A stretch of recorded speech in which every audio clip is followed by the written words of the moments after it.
Clash Royale champion takes it. Sergio Ramos wins. Huge. And nothing to stop the Hog Rider. It's going to get swing on the tombstones. That's it. Nobody's the first ever CRL World Champions. And there you have it. The fire goes up. It's a coins this time. 293. Nothing to do it yet. Team Liquid is going to be your CRL champion. Team Liquid is done in surgical go. 117 HP remaining. EQ trying to make room. Team Queso completes the reverse sweep, and they are your 2020 Clash Royale League World Champions.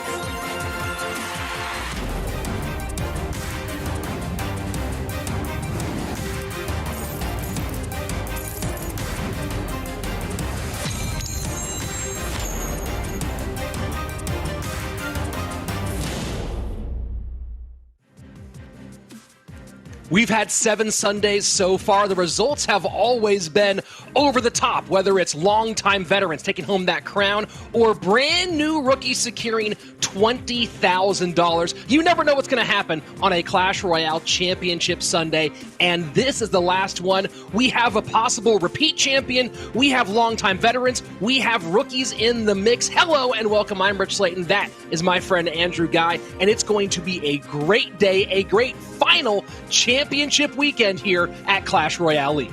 That's right, my brother. A lot to be given away today and a lot more to come. It might be the final monthly final, but we have a lot more big-time Clash Royale to be played at the highest level. Over $1 million still to be given out this year. And so if you stay tuned till the end of the broadcast, we will be finally announcing the dates of our Last Chance Qualifier that will be the top 32 players in the world that have not already qualified for World Finals, fighting for the top 8 spot. Just like a monthly final, except for that time, instead of monthly finals, you're going to World Finals, which we will also be announcing at the end of the broadcast today. So stay tuned till the end. We got $20,000 to give away today, and we also have a great amount of dates for you guys. LCQ World Finals coming your way at the end of today. And right now, what you can do is already get in on the action by voting in the chat, either hashtag higher or hashtag Arden Toas, our winners bracket final. One of those two will be punching a ticket all the way to the grand final for this weekend. So go ahead, vote right now. We will see those results later today.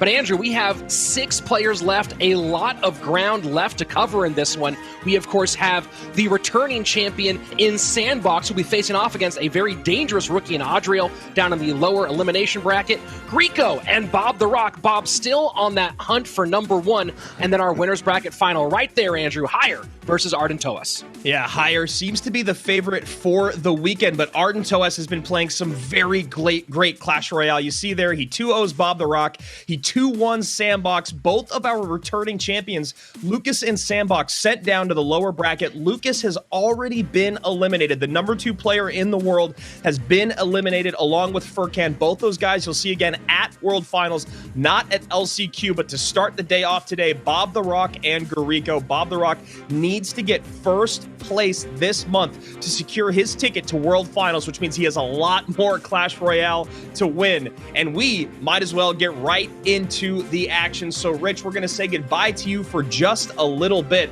as we bring on AC, Joshua Sharon, crap, the man, the myth, the legend. And Josh, we have a really exciting best of 3 to start our day between Garico and Bob the Rock. Both these guys have placed lower in the previous monthly finals that they came in.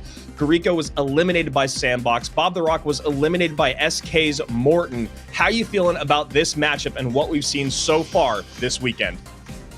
Well, I mean, both players have a lot to prove. I'm super excited to see what's going to happen. Bob the Rock, obviously, we know what's on the line for him, so not much needs to be said right there.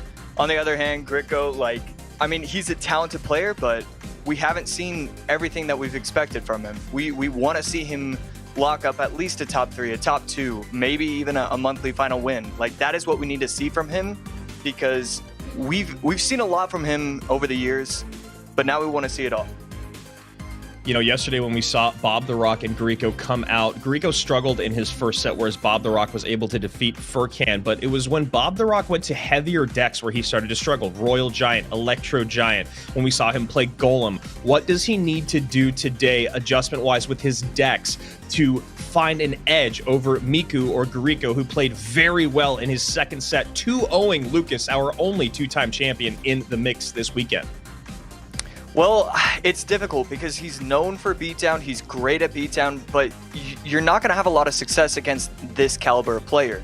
So you need to either create a beatdown deck that is good against the meta. So, you know, possibly switching in Fire Spirit or Fireball. There's so many different variations, so many different things you can do to make your beatdown deck something that works within the meta. Or you just go to control. I don't think you have to go cycle versus cycle. I think that's when you start to lose. That's when you don't have any kind of advantage, but maybe you go control, maybe go Royal Hogs. Royal Hogs is one of the best decks in the meta right now because of the recent buff. Yeah. There's a lot of options for you, but definitely do not go towards Golem. I wouldn't even recommend E-Giant or Lava. So Josh, talking to you again, being the ex-pro that you are, if you were able to pick your own decks, pick your own win conditions coming into today, after watching what went down yesterday, what would you favor? Obviously, Royal Hogs is a big favorite of yours with that big buff, but what else out there? If you're bringing 3 decks to play, what are the 3 conditions that AC goes with? I really like Loon. I don't necessarily like the variation that a lot of people are playing. I don't think Loon Freeze always matches up that well. And yes, you can get free victories, as we saw in one of the games where he was able to 3-crown within the first 2 minutes. But I do like a Loon type deck. I don't think... I wouldn't lean towards Freeze, but I would go towards like a Pompeo version. Then, you know, we obviously have the Royal Hogs. And then I'm always a huge fan of Minor Rocket, Minor Poison, Minor Fireball. It's one of those decks that you are going to be able to get consistent damage throughout. And then if you are as talented as, you know, any of these top 8 players believes that they obviously deserve to be there. And so these Minor Rocket, Minor Fireball, it allows you to outplay your opponent. And there's no 0-100 matchup. You will always have an opportunity if you defend well. Yeah, that's a really good point that you make, trying to find yourself with decks that might match up well against any win condition out there. When you talk about what these guys have left to prove, Grieco has already locked his place in World Finals with making the top 8 this month, and you saw him 2-0 Lucas, which is a really, really big badge of honor when you talk about being able to take that guy down. Now, when you look at Bob the Rock, he's a guy that has struggled at the highest level for most of his career. He's never gotten past 7th or 8th place at CRL, and the last guy to take him out was Morton. So this is a great moment for him to really put his name out there as a guy that is the top of CRL. So here we go. Bob the Rock, bottom of your screen. Grieco at the top. One of these guys will be walking home with $3,000. The other one will be working their way through the rest of our elimination bracket, and we're going heavy on the ground and in the skies. Goblin Giant Sparky really popular right now. Josh, how do you feel about it? Yeah, I mean, wow, great defense from the Hunter on Grieco's side, and then pretty solid defense from Bob the Rock as well. It's going to be, I mean, both players are taking out a ton of the HP on the towers, and then just going to look to reset with both towers pretty much exactly even, which is kind of interesting right there. And Bob not necessarily loving the deck that he chose to run right here. I think it's actually going to have a fairly phenomenal matchup in this. You know, he's going to have Guards for Sparky, Inferno Dragon for the Goblin Giant. And it really depends on his last 2 cards. It's likely going to be Fireball. Okay, he's not going to go in with a building, which is going to be the likely scenario right here with this deck. And that's what I really don't like. Even when you have these good matchups going against Goblin Giant, going against Sparky, it's just so hard to take the onslaught of troops coming down the field without taking towers, or without giving up your towers. Bob the Rock loses his tower and loses his seat at the exact same time. He gets up, resets, comes back as you're talking through what goes down right there. Not having a building, making it really difficult to stop that push. And of course, this Hunter of Grieco making the defense a little bit easier on his end. Let's see if this balloon makes it on through to tower with that Hunter and Electro Wizard right there. Miner played up high and on top of the Hunter. Great lightning there. And that already is going to make this much harder for Bob the Rock as Grieco can start to work towards his weaker lane with that Sparky.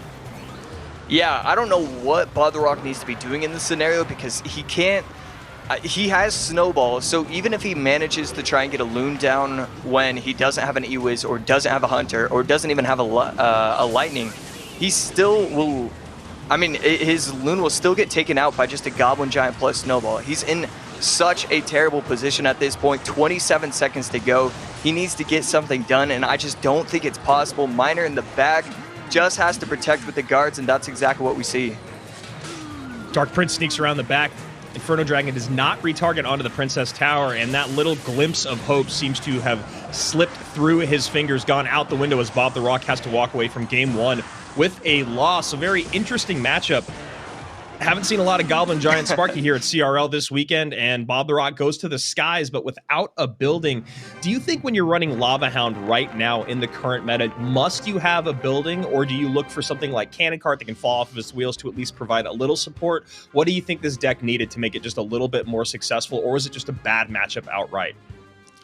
I mean, I don't think... I mean, it's a bad matchup outright. I want to start with that. You know, you're going against Hunter, you're going against E-Wiz, you're going against Lightning, Snowball. I mean, when you're not playing phenomenal opponents, sometimes it looks like a lot easier of a matchup. But as we saw, he was willing to go in with a Dark Prince plus Goblin Giant when he reached 10 Elixir right after the first pushes were done. Like, that is a smart play. And so when you're using this deck... I mean, if you go against Hunter, you lose. That's the reason why I don't like Lava, and especially with how the balance changes have occurred, I just don't think it's a good idea to go in with that with game number one. Yeah, Hunter being so much more popular now in the new meta. It showed up 8 times yesterday. 8 different times Hunter was used in our CRL matches yesterday. And Gariko now on a 3-game winning streak after eliminating Lucas. He's done it with Royal Giant, Loon, and now he does it once again with Goblin Giant, Sparky. On the other side of it, Bob the Rock, he's on a 3-game losing streak. He went Royal Giant, Electro Giant, and now with Lava Hound. The last time he had success was with Graveyard, and then before that, Royal Hogs. And this is something that you talked about a bit yesterday, playing into the meta, not playing what's comfortable. I really do think he needs to go back to just what's working right now for everyone. Why not play some Royal Recruits? Why not play some Royal Hogs? Right, and I mean, look, we can say that now, but, you know, had he used Royal Hogs, he would have been going against Sparky. So that's the reason why you always have to be innovating. You can't just say this is what happened in day number 1 and be okay with that and then think that's going to work for day number 2. Had he used Royal Hogs, he goes against Sparky. I mean, he could have lost in the first push. So yes, I like the Royal Hogs, and, you know, right here, I think it probably would have gotten a decent matchup depending on what his spells were. But I also like the idea of just using something new, using something innovative. He just... I feel like he's a step behind. AC always a fan of the innovative plays, but right now we're seeing some Prince out, which is something we haven't seen a ton of. Yesterday, Prince showed up very, very little. It's always his counterpart in the Dark Prince that shows, for the most part, in competitive play as of late. Top of your screen, we're going with a version of Bait with Skarmy and Royal Delivery. Bait struggled a little bit yesterday, but also had a little bit of success. We'll see how this version fares against Bob the Rock and his double princes. Yeah, and I was going to say, this Graveyard deck is not going to match up well. You have the Skarmy, you have the Dark Goblin.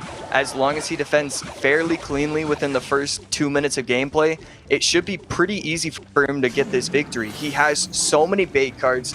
I mean, he needs to use a Bar Barrel on a Princess, a Dark Goblin, the Goblin Barrel, and the Skeleton Barrel. Like, there are so many things he needs to be using that for. And what does he do on the counterattacks? Yes, he can have the Dark Prince. Yes, he can have the Prince. But I mean, if he defends optimally, he uses the Knight on the Dark Prince, uses the Skarmy on the Prince, and then that's 6 Elixir for 9, and he has a counter push. There are so many different ways for Griko to win this game, and I just do not know how Bob the Rock is going to be able to overwhelm unless maybe he can do something crazy in triple Elixir. So Gariko using all of that bait to his advantage. You know what's out of cycle. He just used Bar Barrel a minute ago. He just used Snowball. So Skarmy comes out, makes light work of that Prince, and now another barrel flying through the air. Bar Barrel should be back in cycle. There it is to clean things up, but now he needs to look for that Princess. Maybe a Fireball comes out, but that's a -1 trade. And as you were saying, AC, there we go. There's the Fireball on the Princess. There's just so many options for Gariko to make this difficult for Bob the Rock, and that's a great value delivery. Yeah, I mean, I really like what I'm seeing so far from both players. I think this is about as well played as possible at the moment.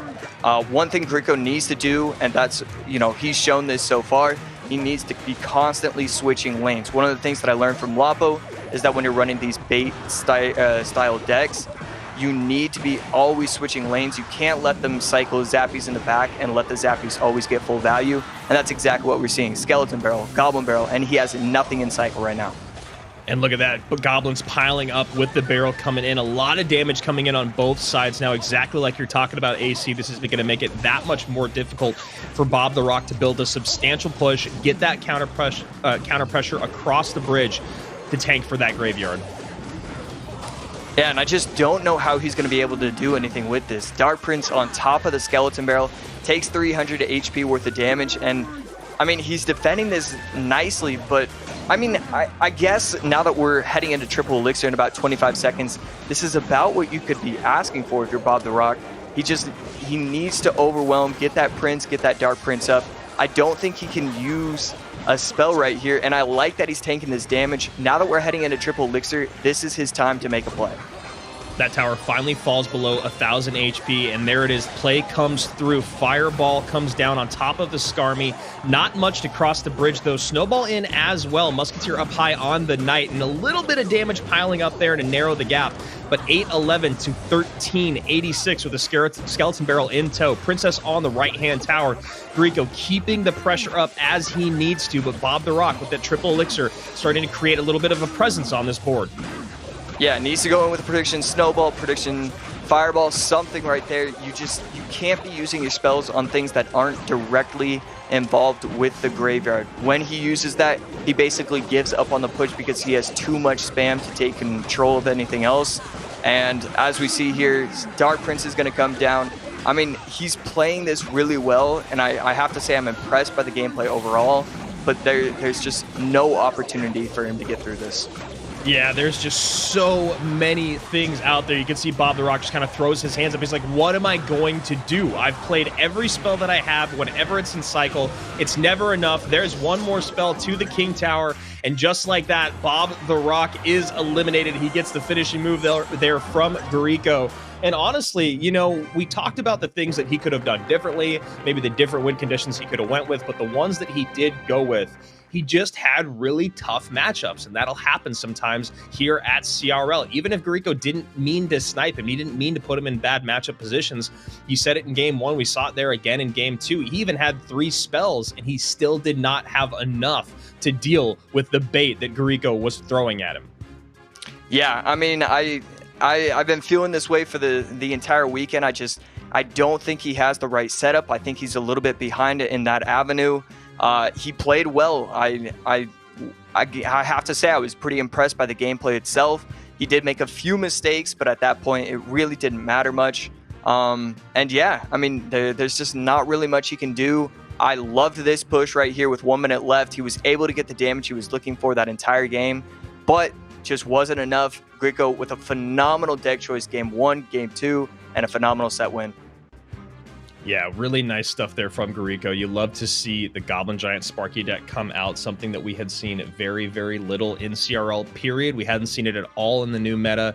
He comes out and rocks it in game number 1. No trouble there. You see great matchups all the way across the board when you talk about just needing to control what's going on in the skies, and that's exactly what he could do. He had the Hunter, he had the Electro Wizard, he had the Snowball, and of course the Lightning came through for him a couple times there as well. And Bob the Rock with no building and no ability to stop that great push. You talked about that Goblin Giant Dark Prince push, and while it might look easy when you're watching on broadcast, as you said, Josh, that was a very, very smart and educated decision for Grico to go all in there. Let's take a look at deck number 2, or decks number 2 here for Bob the Rock and Grico. And Josh, I mean, we can talk about it a little bit more here, but you got 3 spells, 4 spells on one side of it, and a lot of bait on the other.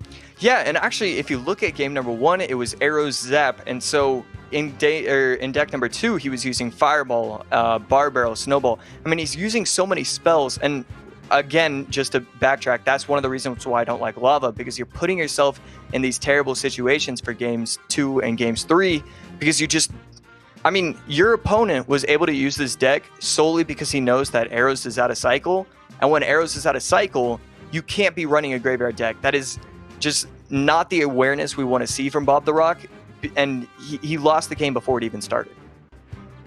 So talk about that a little bit more, why you can't use bait, or why, yeah, if Arrows is out of cycle, why this makes it a must pick for Grieco. Yeah, I mean, with Arrows out of cycle, with Zap out of cycle, that's why he can also use the Inferno Tower in the deck. He's so limited. The only decks that he can possibly use in this scenario are, you know, Royal Hog's Poison, or either way, there's no deck in the meta that is going to be able to get through a bait deck if they don't have Arrows and they don't have Zap. It is a phenomenal deck choice from Grieco because of that. And then the other hand, it's just a great deck overall. You know, the Knight is very strong. You go in with those pushes. It's clear that he had a lot of practice with that. Just a great deck choice from in game number 2. So Grieco working through this elimination bracket. We say goodbye to Bob the Rock. He walks away with $3,000 and a ticket to Last Chance Qualifier. He will not be getting that pass to World Finals. We'll see him again next month when we do the LCQ. Sandbox and Adriel up next, but before we get to that, our former monthly champion hanging on for dear life as he goes up against the rookie who has been playing very, very well, and we'll see how he fares against him. But before we do that, we do have a match of the day coming your way between Higher and Arden to us. So in the chat, let us know, hashtag Higher, hashtag Arden to us. Who do you think will win? And I did it a couple times yesterday. I'm not going to do it again. I'm going for Higher. I'm going with the vet. He's been playing so well. And Rich Slayton told us before the broadcast that he even won another tournament last night. So he's practicing. He's playing very well right now. And he's shaking off all those cobwebs. Josh, who are you going with in our match of the day before we get into Sandbox versus Adriel? Well, it's the same thing that I always do. I look at the player who has the least amount of emotions after a victory. Higher, it looks like he belongs. It looks like he just wants it more. He is in perfect form, as you said, as Rich said. He's winning every single tournament. I mean, he's waking up, winning a tournament, going to sleep. That's all he does right now. And so I have to say it's Higher. So Higher was the man that took Adriel down, who will be going up against Sandbox. Now, Sandbox yesterday played some pretty interesting decks in his second set out once he was in our elimination bracket. We saw him go to Mortar, which is something that we've seen him do a lot in the past, but he went Electro Giant, Goblin Drill, and Josh, for a guy that likes to play off-meta decks, seems a little...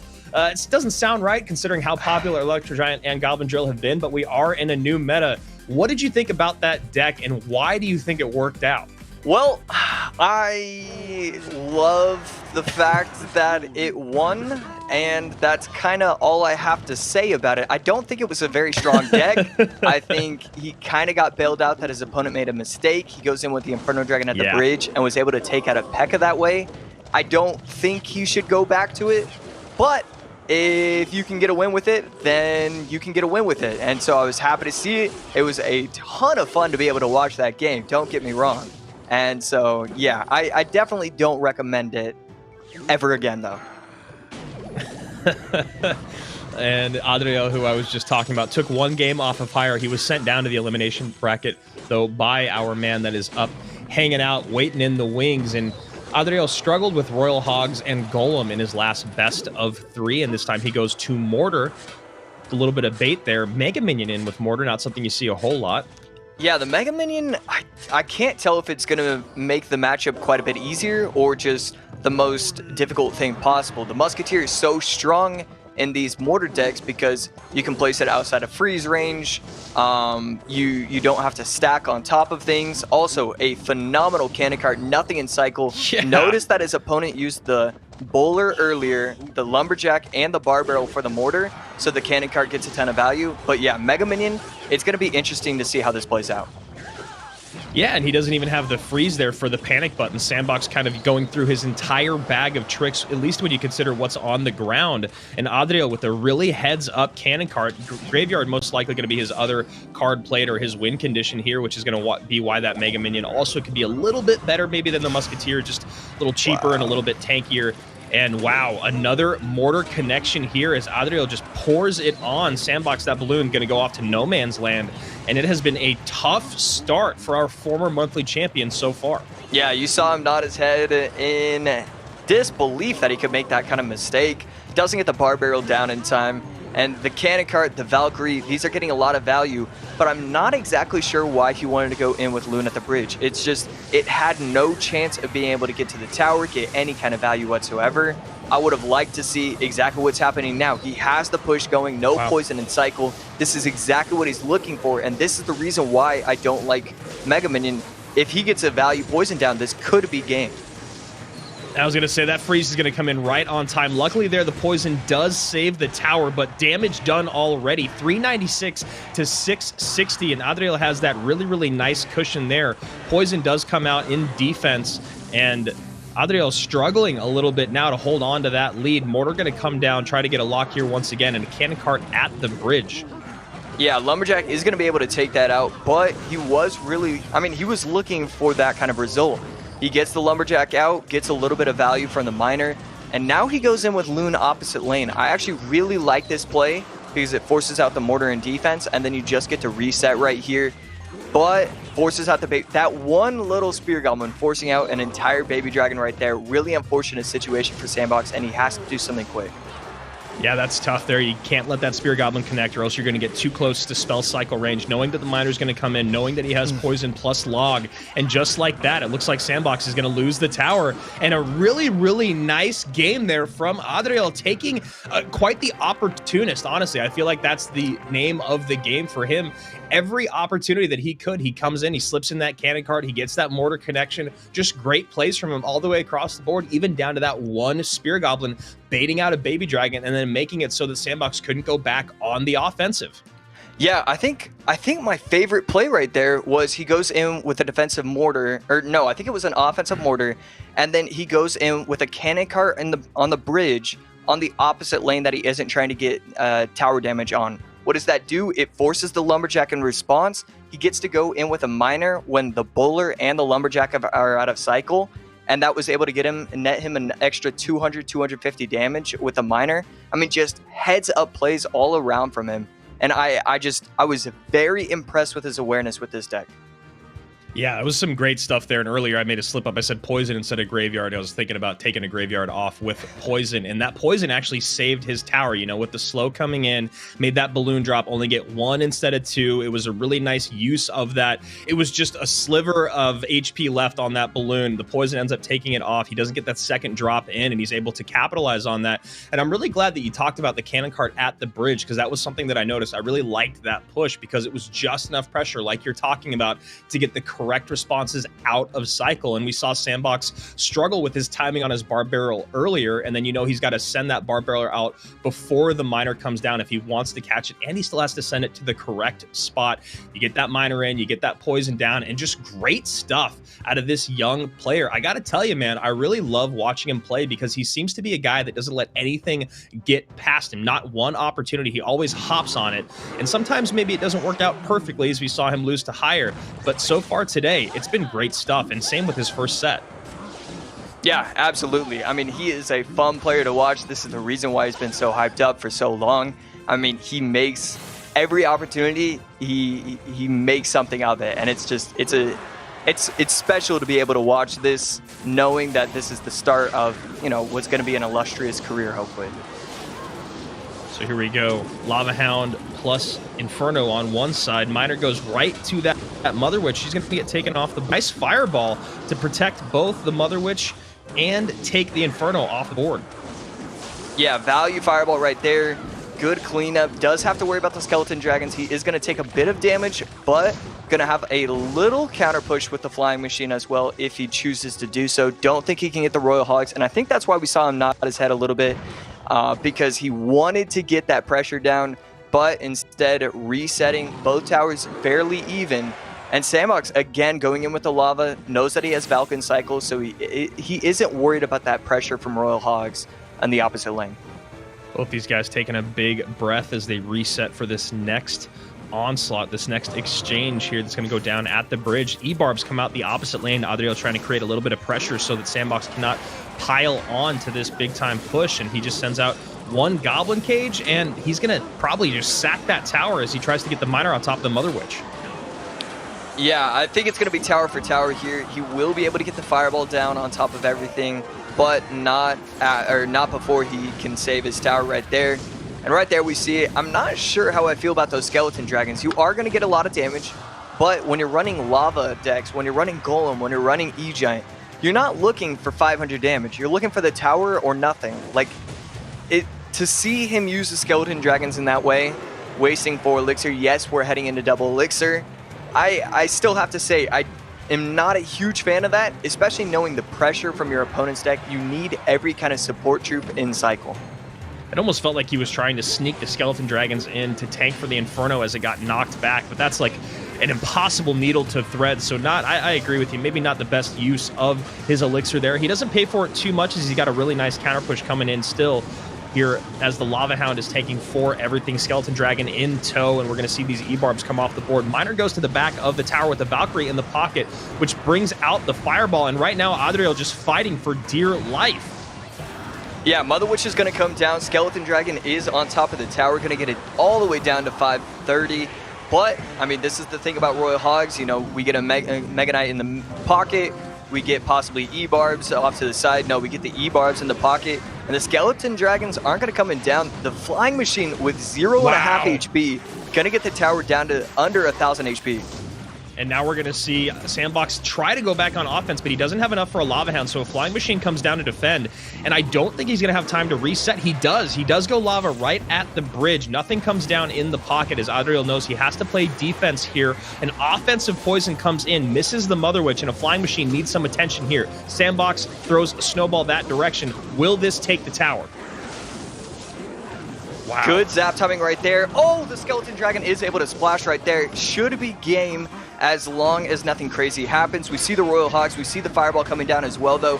697. Poison going to come down just in time. Wow. Oh, my goodness. If he doesn't get that shot from the Skeleton Dragon, it is an entirely different result.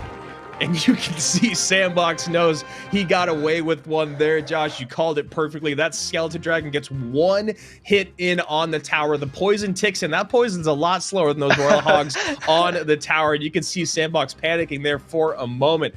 Adriel bringing it down to the wire. And we're going to game number 3 here. What have you seen so far that you love in this set, Josh? Well, I mean, I have to say, I love the game so far. I think everything's been great. I like the deck selection from both players, but I think they can... I'm not sure why you think Lava is the best decision. I want to know why these players are going to that deck. I think it was a lot stronger because, you know, we see the Cage, we see the Valkyrie. It's more based around defense, which is exactly what you need to do in Lava, I think, in this meta. And on the other hand, Adriel, I like what he's done so far, but again, we see a tank. This is the second time we've seen Royal Hogs plus E-Barbs Mega Knight, and this is the second time we've seen a result where I feel like maybe if he was able to cycle a little bit quicker, that might have been able to flip the matchup. So I want to know why these players continue to go to heavy Royal Hogs when it hasn't shown a lot of success. I like that you called that out as well, because I was looking through and I was trying to decide. This deck is really, really heavy, and when we were watching that match, we were watching the replay, I think the Mega Knight maybe came down only one time, maybe twice in that entire game, so it really did feel like that expensive card was slowing down or handicapping his cycle, and also he just couldn't find a good place for it. He couldn't find a good time to get it down. He couldn't find a good moment to cycle it in the back or go opposite lane when Sandbox lava'd. You know, there was just, it didn't seem that Adriel was very comfortable with finding a place for that MK, so something that could have sped his cycle up, maybe even something like a Heal Spirit, which wasn't great yesterday but does do very well with Royal Hogs, would have been nice to change up that cycle, because it didn't really seem like he was lacking a ground tank in game number 2. Yeah, there was a few times where he had to cycle E-Barbs in the back, just some things that just weren't optimal for him, and it set himself up for failure. So here we go, game number 3. One of these guys is going to move on. One of them going to walk away with a check for $3,000. Adriel will not be going to the LCQ or World Finals, so right now he's just trying to stop Sandbox from becoming a return champion. Sandbox on the other side of it, he's already secured his ticket to World Finals. I believe he's 4th on our leaderboard. He's our last month's champion, but right now back up against the wall. Here we go, game number 3, set number 2. I didn't even realize what was happening, but I wasn't breathing because I was so excited to see that possibly someone could be running the Muhammad Parsa deck, the one with P.E.K.K.A. Loon Graveyard, and then it ended up not happening. So I feel kind of like a fool. But exciting deck so far. Probably going to be running Ram Rider Earthquake. Could be looking into that. And then on the other side, Adriel going to be possibly running Ram Rider Lightning. Usually when it's paired with Snowball plus P.E.K.K.A., they tend to go in with a Lightning deck in the P.E.K.K.A. deck. When you look at these two decks on paper, how do you feel matchup-wise? Who has the advantage? Well, you have to look at Lightning versus Fisherman. Fisherman is going to get you a lot of value. You know, if he plays the Magic Archer poorly in the middle, he can snipe that. If he, if he wants to try and get the P.E.K.K.A. on his side of the field, so that way the E-Wiz plus Tower starts to take it out, those things are good. But then on the other side, wow, and I was going to say the Lightning is going to be the difference maker in this game because you have so many 3 Elixir, 4 Elixir troops that just die to Lightning. But now that I see that Sandbox has a Lightning of his own, I have to feel very confident if I'm Sandbox or the team that helped him set up this deck. Lightning's out in both directions. Sandbox has that Dark Prince ready to go to pick up the charge there. Really, really nice timing and also really great heads-up play. And Lightning seems to be, as you just said, the win condition so far in this matchup as it's going flying in both directions. Yeah, that's usually what happens with these P.E.K.K.A. decks. It's, do you want to use the Lightning in order to win the bridge battle, or do you want to use it to get damage? And the player, it's always 50-50 whether or not it's the actual right decision. I mean, it doesn't, like, there's no mathematical way to say which one is the best decision because it flip-flops every single time. And so all you get to do is just watch and see what's going to happen. E-Wiz on both sides to slow that P.E.K.K.A. down a little bit. Nice push here coming in on the right side for Adriel. Only 5 Elixir in the tank for Sandbox. He has to Lightning defensively there, but still a Bandit plus Electro Wizard on the left-hand side. Nice cleanup there by Sandbox as he's taking damage in both lanes now, but still has the overall damage lead.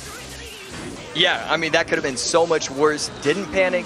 Ram Rider did get onto his tower. Obviously, not a good scenario for him, but still a 6-for-9 trade right there. He gets a +3 trade, only takes 1 Ram Rider charge, and that's going to be a trade that he's perfectly fine with everything coming down the field, only takes that much damage. He is okay with that. Adriel setting up for a big push here on the right-hand side. Only 1 minute left of gameplay. Only 1 minute left for one of these guys in our monthly final. Who will take the edge here? Nice Lightning comes down on that right-hand side. Magic Archer doing work in the middle for Adriel. Pin picked up by the Dark Princes. Another P.E.K.K.A. is set up in the back. 1375 to 1952. 40 seconds remain. Yeah, 600 HP separating the two. At this point, Adriel knows he needs to get the Lightning on top of the tower plus troops. And the other hand, Sandbox just needs to defend with Lightnings. He doesn't have to worry about anything. Right here, though, this could be a problem. Wow. Had he gotten the Magic Archer, that could have been something. But now everything coming down the lane, Ram Rider could lock onto the tower here. Ram Rider does lock in. Nice predictive snowball there. Ram Rider still in. That Magic Archer takes the Electro Wizard off the board. That is going to do it. What a beautiful lineup with the Magic Archer. Takes the E-Wiz off. Everything not able to be slowed down. And Sandbox is eliminated by our rookie in Adriel.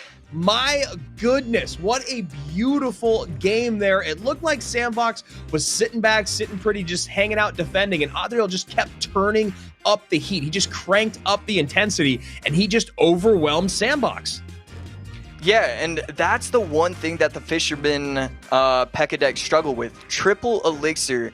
You have the Dark Prince, you have the Bandit, you have all these troops that are going to be able to help you win the bridge battles. The Fisherman, on the other hand, it's pulling troops away. It's not there in order to win the bridge battles, and when that happens in Triple Elixir, you stack multiple P.E.K.K.A.s up, you can't do anything if your own P.E.K.K.A. plus E-Wiz doesn't get a lot of value, and that's why the P.E.K.K.A. plus the Lightning for Adriel was able to get so much value, because that Fisherman just wasn't able to do anything. Beautiful stuff there. It felt like he himself could not believe what had just happened. He comes back from behind. He takes down what looks like a mirror matchup on paper, but as you've talked through it very, very thoroughly, AC, it's not the same at all. You got to play those two decks very, very differently, and that's exactly what Adriel did. That fisherman kind of hanging out in no man's land, but we'll get to that in just 1 second. It started and finished with Adriel. As you can see right here, he comes out with Minor Poison in game number 1, Valkyrie plus Cannon Cart doing work. And of course, that Mega Minion, it was the kind of the crux of our conversation, but that single target DPS really did come through quite well for him. Great pressure throughout. And of course, that Cannon Cart sneaks in early on to create a big gap between him and his South Korean opponent. As we go to game number 2, that's where Sandbox struck back. Yep. Moving in from Loon Freeze and transitioning into, I forgot what the deck was. Yeah, deck number 2. You guys can pull that up whenever you guys get a second here. That was when, let's see, deck number 2, there we go. We had Lava Hound for Sandbox, and this was just a much better matchup than we saw Lava Hound have earlier today. Yeah, I mean, he has the Valk plus the Goblin Cage just in case his opponent does use Royal Hogs, because the Poison, as we know, got that huge buff. It is in the meta now. It is a staple. It is going to be something that you want to use in your decks. But if you go against Royal Hogs, that is a lot of pressure you have to worry about. I like the setup of this Lava deck. The problem with Lava, it's once it hits, you know, double elixir, triple elixir, that control does become quite a bit harder. And it's okay if your opponent isn't able to cycle and utilize some of the defenses that would have been a struggle for you. Adriel didn't apply enough pressure. The Mega Knight in the pocket, E-Barbs in the pocket. There wasn't an answer for him to be able to get a lot of damage, and that's why it was a Sandbox victory in game number 2. And we go to decks number 3 for both of these players, and Adriel plays this really, really nicely. Sandbox obviously struggles there at the very end. We look at this very similar when you look at it from afar, but when you talk about the difference makers in here with the Bandit and that Fisherman, the amount of pressure that Adriel was able to create, and of course that Magic Archer. You called the Magic Archer out early on, talking about that being a target for the Fisherman if it was ever placed off in a position where it could easily be sniped. Adriel did a good job of protecting it for the most part, dropping it lower than the Fisherman could reach, or only playing it when the Fisherman was out of cycle. And of course, you saw that great piercing arrow late game that takes the Ewiz out of play, which was slowing everything down on Sandbox's side of the board. I honestly think if that Ewiz stayed alive, it maybe wouldn't have been as bad of an overwhelm, but either way, it looked like Adriel had his number once those 2 P.E.K.K.A.s were down in the left-hand lane. So, with that being said, let's take a look at our updated bracket. We say goodbye to Sandbox, and he gets to walk away with a little bit of cash, $3,000 more. We've already given away $6,000 today. But now, Gurico and Adriel going to be battling it out for $4,000 right after we go and check out our match of the day between Hire and Arden, which has been a very, very fun showing from both these guys. You see Arden right there, 2-0's Bob the Rock. He 2-1 Sandbox, who's just been eliminated. Hire starts off with Gurico and then goes to Adriel. He's played very cleanly, and as Rich, who is going to be here in just 1 second, was talking about, I believe it was the Drexen tournament that he won yesterday. So great stuff from him. So Josh, you and I are going to say goodbye for a little bit. We'll be back later on in the broadcast. But for now, let's go and throw it over to Rich and Eric. Thanks a whole lot, Andrew and AC. Eric, it's been a great day so far. We're going to talk about what Andrew just spoke about in just a moment. But this matchup we just saw between Adriel and Sandbox, we see Adriel, I mean, this is one of the best matches we've seen over a lot of these weekends. We've seen a lot of great Clash Royale. Phenomenal matchup. Thoughts there, and thoughts on Arden Toas' ability to replicate that here against Hire? There's one big difference between Arden Toas and Adriel, and that is the experience factor. As we said before, yes, they're both rookies, but Adriel has so much experience, and you saw it there. I think that was a big factor when it came to this match. Any other rookie, I think, would have panicked at the fact that he got that last-minute Skelly Dragon hit that cost him the game. Adriel seemed completely unfazed by it, came back the next game and made it work for him. He has been phenomenal the whole road, but Arden Toas is in the winner's bracket final. Will he be able to replicate it? I'm not too sure, because he's also going against a very experienced player in Hire. And like you said, Hire hasn't lost in like, I don't even know how long. Every turn he joins, he wins. So yeah, it's probably a little bit of a tougher matchup as well. It looks like you agree with that as well. For watching, 71% picking Hire in this matchup, and honestly, it's not a bad pick here. Hire, you talk about No-Tilt Worlds MVP for China. You talk about CRL China champion. You talk about runner-up to you at the CRL World Finals 2019. Hire's super experienced, super talented, has proven he can win, and really, right now, it's one of those situations where I feel like even if he puts himself in a 40-60 or 25 or like 30-70 situation, this is a matchup that he can probably overcome. Yeah, I mean, Clash is a lot about momentum and that mental confidence, right? Most of the players have the same amount of skill throughout their career once they reach that top pro level, but you see them fluctuate in performance because of the mental aspect. So Hire right now is in that frame of mind of I'm winning, and he has to be feeling that confidence more than ever. And when it comes to a game of Clash, especially when it's just one best of 3, that is a big deal. Here's one thing to put in context, though, for Arden. Arden wasn't able to play in the Swiss rounds of the first 3 rounds here at our monthly championships because he hadn't turned 16 yet. He qualified in the first, second, and third month, and that's potentially 90 or more points he left on the board. And he has 266 coming into this weekend. Arden Toas is a guy who, if we'd had him the entire season, the entire year of 2021, he might be playing for a shot at he might already be qualified for the LCQ or be playing for position of the Last Chance Qualifier had he turned 16 before our 4th month of play. Yeah, and I think, like you said, I think he might have already been qualified. The level that he's shown, not only here, but you and I both have the pleasure of watching him play in stuff like Kesso Cup, like CWA Cup, all this.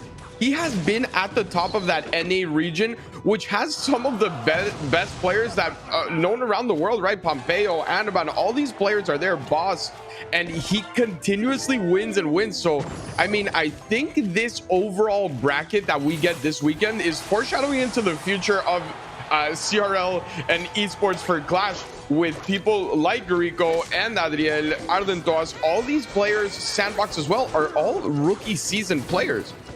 Yeah, it's going to be a very exciting 2022 to see some of these players and see who steps up and takes control. But right now, it's the veteran battling up against Arden Toas. Hire, as was mentioned earlier, yesterday went and won all his matches in CRL, and then went and competed in the Gods of Clash Royale Championship 2, which that was no small tournament. Lucas, Molite, Hajime, Jupiter King, Pompeo, Ian and Demas, that was the top 8. He went and won that tournament after CRL yesterday, so Hire certainly in top form.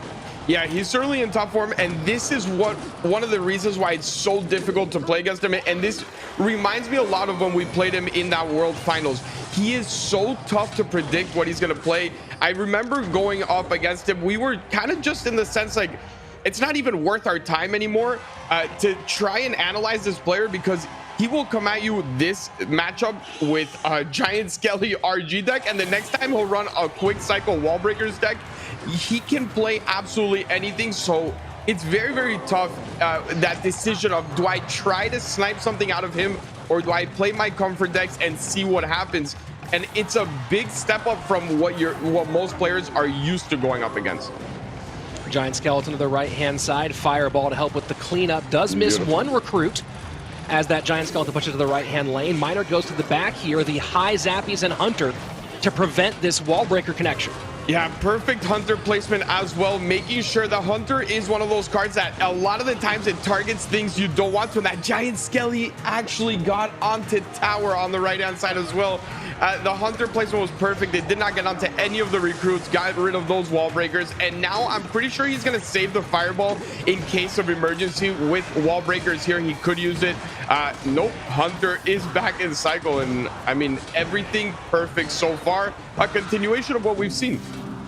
It is kind of wild to be seeing recruits and have Giant Skeleton make all that way into the second level. I wonder if Arden was focusing a little bit more on the offensive play. And right here you see the big shake of his head, knows that's GG, well played. Hire going kind of old school here, or maybe 3 metas ago, with the Giant Skeleton Royal Giant matchup and getting the victory.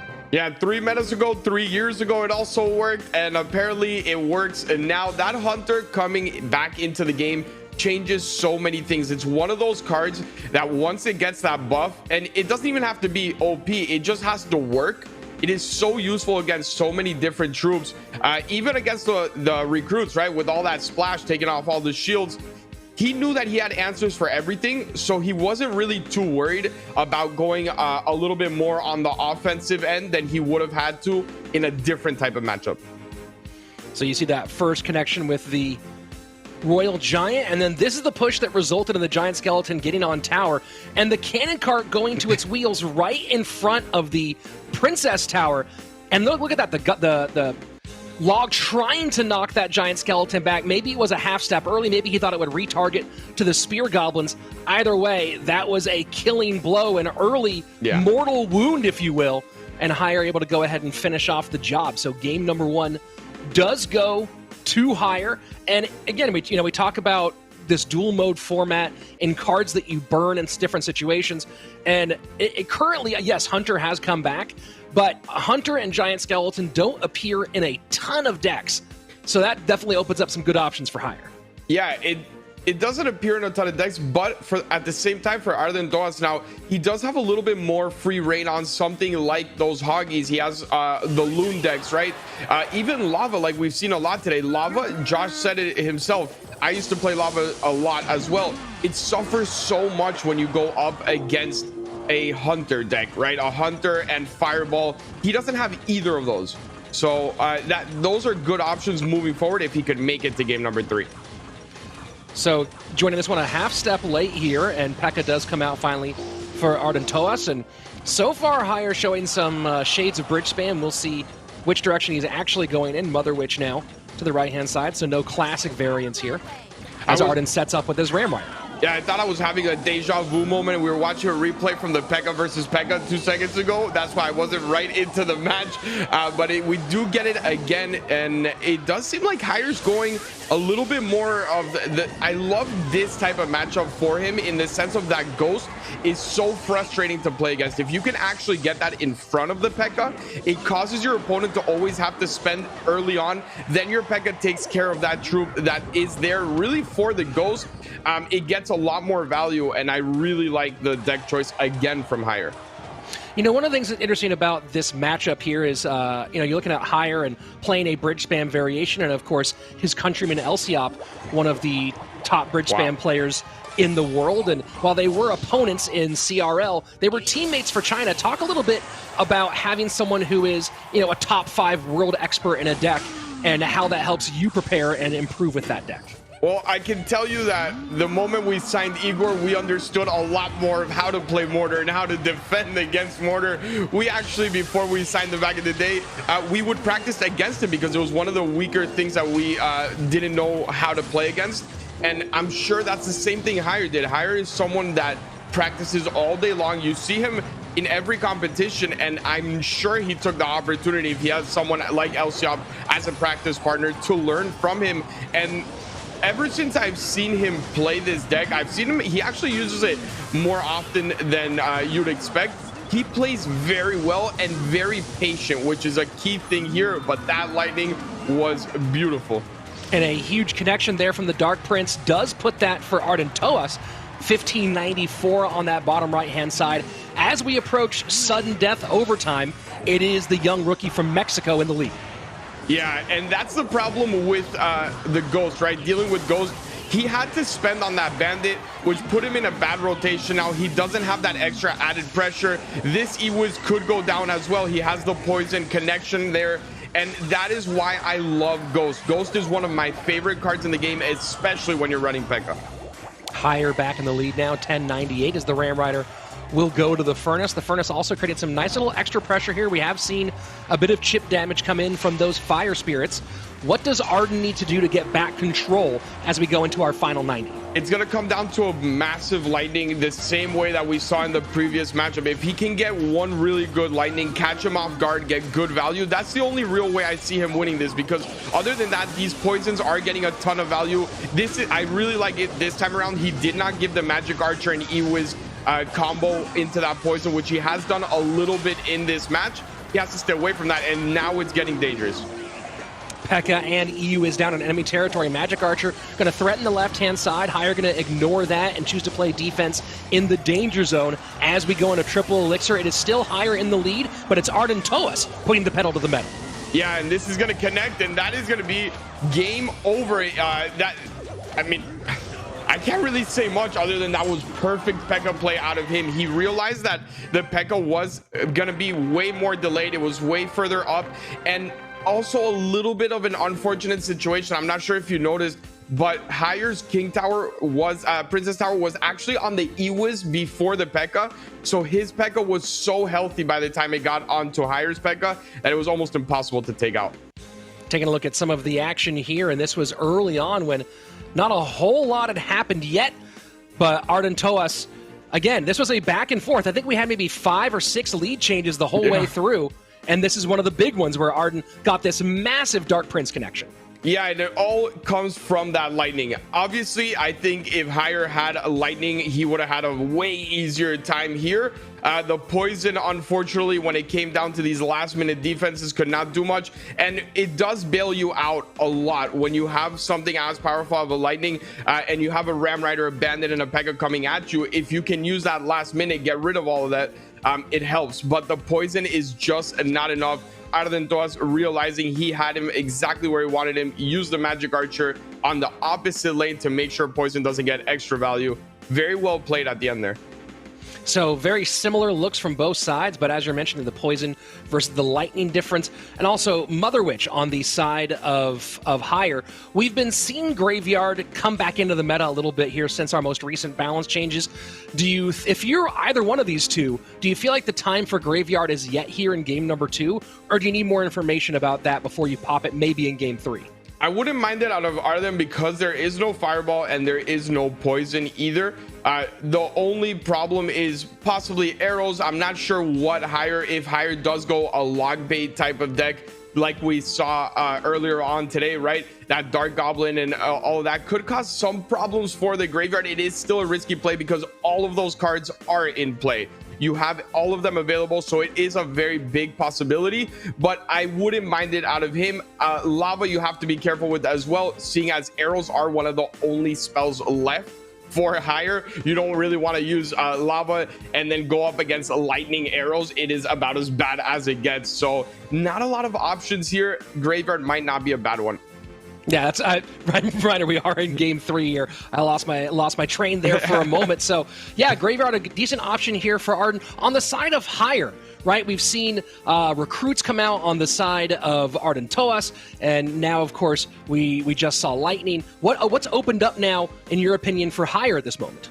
I don't think Lava is a bad choice for Higher, actually. I think he's in a good position for what to expect. If you can have, I would run Lava with the structure, a big point. I think we saw 2 very different Lava decks today.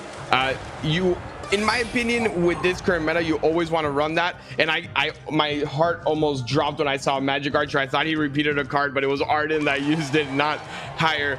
And not sure what we're seeing here out of Arden Toas, but very quick cycle, and it seems like Hog EQ possibly. It does feel like Hog EQ with Snowball, and we saw this played yesterday. I believe it was in Arden's first matchup, right? Was Arden the one who played against Lucas in the opening? And we saw 2 different variants, and this is the variant that Arden played. And it's the Snowball's the reason why he won that matchup against Lucas. So going back to a deck that he used also in a game 3 yesterday. Yeah, I believe it was actually Adriel against Lucas, but he might take a page out of his book. The only big difference here is that bomb tower, and right now caught out of cycle with it, sure, but overall look at this matchup. Snowball, Valk, bomb tower, archers, everything you can want and need against that. But look at the Magic Archer play. Oh boy, Higher taking advantage in a huge hit early. And the Mega Knight in response will take some Hog Rider damage, but still going to come out with a pretty massive lead. And we talked about this yesterday, Eric. This is one of the things people, I think, haven't quite caught up to, is just how much damage Royal Hogs will do against a Valkyrie. Yeah, it is crazy. It does a lot more than you think it would, but the biggest problem in this whole matchup is that flying machine. We've seen it over and over again, and that was so smart out of Hire to realize not a lot of spells available for Arden Toas. You see Arden Toas give the no, and yeah, whenever you only have Earthquake and you see a flying machine that could get tanked by a Mega Knight, it is very tough to deal with. Bomb tower down, and certainly would have loved to have that in cycle. I'm assuming it wasn't when he played the Valkyrie earlier, but it seems like that would have been very close. And now still down at 391. Arden going to have a really tall order here to try to battle back in this one. Although keep in mind one very important factor here. While that flying machine is absolutely devastating and frustrating, the Magic Archer is a big threat. There is no direct damage spell in the hand of Hire, and that could be a key factor going forward. Yeah, but he's caught without Elixir here, and that is GG. Well played. Out of the know, he kind of, I think it was that early bomb tower that just set the whole game in motion for the rest of it, because he could, like you were saying, he had no big spell, but he could also tank that Mega Knight with that Valve, get some value in there. He did have answers to it. It was just the first round that left him really empty-handed for the rest of the game. It caught him in a bad rotation, and then he was just playing catch-up the whole time. And against Hire, you definitely don't want to be in that position. And that's a tough one indeed. That was a $10,000 game of Clash Royale, as Hire will guarantee himself a spot in our finals, in our championship. So minimum 10K walk away for Hire. Arden, down but not out, will go into the elimination bracket where he'll be fighting his way back into the top 3. Yeah, and Hire is looking as unbeatable, I think, as I've ever seen him. I don't think Arden Toas really played bad, but he just matched up against someone that played almost perfect throughout every game. A little bit of a rough patch there in that second game versus Hire. Not the right deck choice when it comes to spells. But other than that, the first game and the third game, there was zero mistakes out of him. And I think we might see another post from Hire this weekend saying how many things he won again. Yeah, it's certainly looking good right now. Goes into the overall grand final from the winner's side, which means that Hire not only is guaranteed that 10K shot at 20K, but he has 2 matches to give. He goes with the advantage. He can lose a full match and still repeat himself for that championship. So Hire in a great position to be our final monthly champion. Arden going to drop down into the lower bracket. We'll see that in just a little bit. It was a couple of things, Eric. It was that giant skeleton bomb in game number 1 that really put him kind of on his back foot and in a whole lot of trouble. Hire able to capitalize very well. Yeah, he took full advantage of it, and before that giant skelly bomb hit the tower, he actually wasn't in a great position. He had about the same tower damage, but with those minor poisons and wall breakers cycle over and over again, he was doing all right for himself. Hire gets that connection, and then Hire realizes, I really don't have to do much other than full defense. And you saw him play Zappies, Hunter, and Giant Skelly over and over again on that defense, keep the log just to buy him some more time. And at the end, it was just one RG that got it done for him. So very smart out of him. A little bit unfortunate of Arden, and I think it came down, like you said earlier, that timing on the log was just 1 second off. Just a tiny bit off, maybe a bit of a miscalculation there, but Arden, no miscalculations in game number 2. This was a back and forth battle, multiple lead changes, a nice lightning got the Dark Prince of Arden Toas to connect on tower, and then at the end, a big overwhelm, and Hire just got caught with no answers. He did get caught with no answers, and what I do like about Hire is I think he really understands dual format, right? Arden Toas basically went with the deck that you expect to be run. This is the normal P.E.K.K.A. Ram Rider deck that you expect always. What Hire did here was he tried a variation. It didn't work out, but 2 of the cards that were in Arden Toas's deck in this one, he used in his third deck, which is so smart. He allowed himself, okay, I'm already up 1 game. I'm not going to use the normal type of P.E.K.K.A. what everyone expects, because I still want to have those cards available to me. And that Magic Archer and Bandit did a lot of work for him in that third game. And then that was that game 3, and a pretty nasty Royal Hogs Heal Spirit push early on into a Valkyrie. And even with no Heal Spirit, Valkyrie will give up about 700 damage to Royal Hogs right now. And Bomb Tower not able to get in the mix. So you have Snowball, Bomb Tower, and Valkyrie, and Royal Hogs still too much for Arden Toas in this matchup. a little too much, but he's not out yet, and he needs to. This is where I want to see how he reacts. We haven't seen this out of him yet.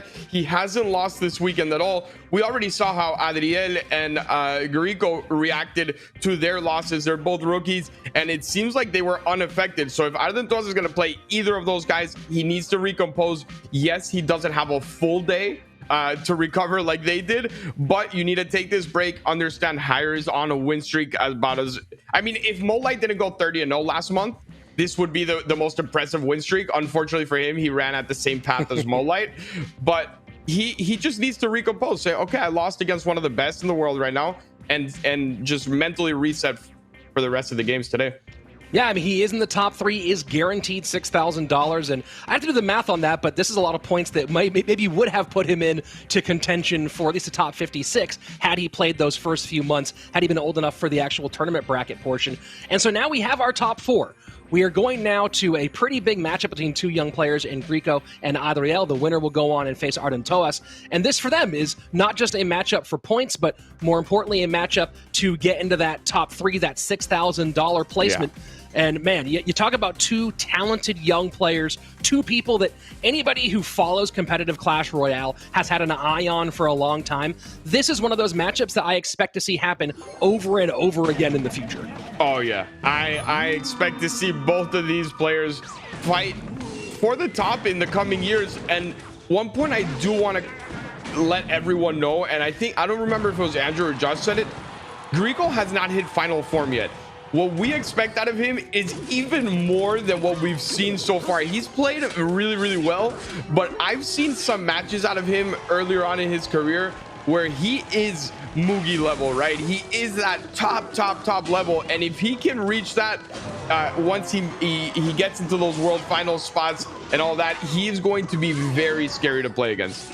Very, very nice use of the combination between the Ice Golem and the E-Barbs. You saw the Ice Golem turn the Mega Knight away from the center. E-Barbs come around behind and get it off the board, and pretty even an Elixir with the Electro Wizard on the board on the right-hand side, and yes, an absolutely beautiful zap.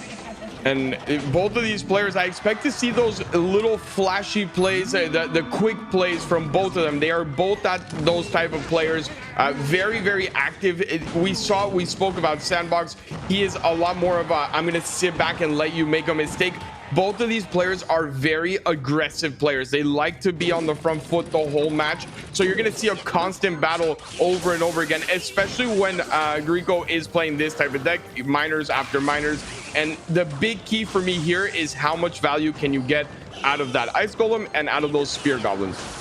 Second minor for Grico does change position, so early movement. And on the side of Adriel, one of the things to note is we talked about this yesterday, not a ton of Zap being played, so you gotta love that for Adriel not burning a central meta spell in game 1.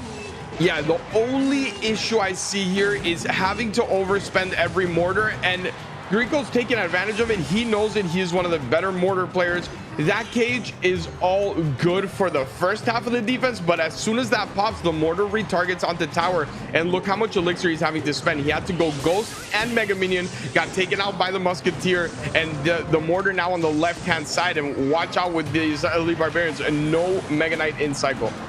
E-Barbs plus mortar, and the cage does pick up for a moment, but as you said, that's going to change here, but mortar does target over to the Mega Knight on the right-hand side. E-Barb connects, though, for a couple of shots. That's absolutely huge for Grico.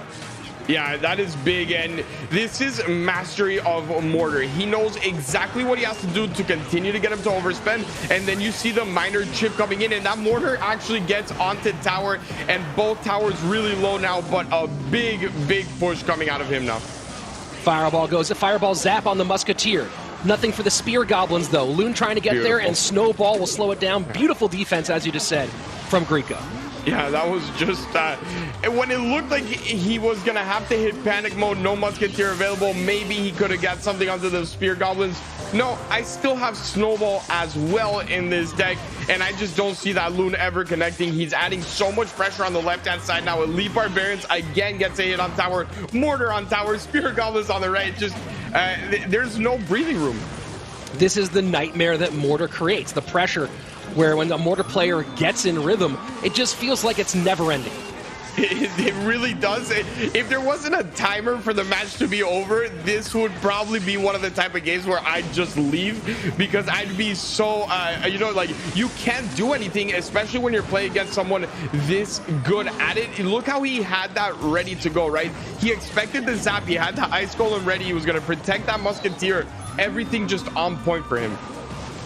Haven't seen a ton of Balloon on its own in terms of various Balloon cycle decks, and we're seeing here, especially with the power of the newly updated Snowball, the difficulty Balloon can have in some of these matchups. Yeah, it's not easy, especially since Musketeer is not out of meta, and then you add Hunter to it, and then Snowball coming into the meta just all plays really, really against the Loon. I think Loon is one of those things where you can use it, but you have to wait. It has to be like a fourth deck that you're thinking of possibly, if they already used that Snowball, if they already used the Hunter or the Musketeer. I don't like it game number one. There is just too many chances that they have at least one of those units in their deck.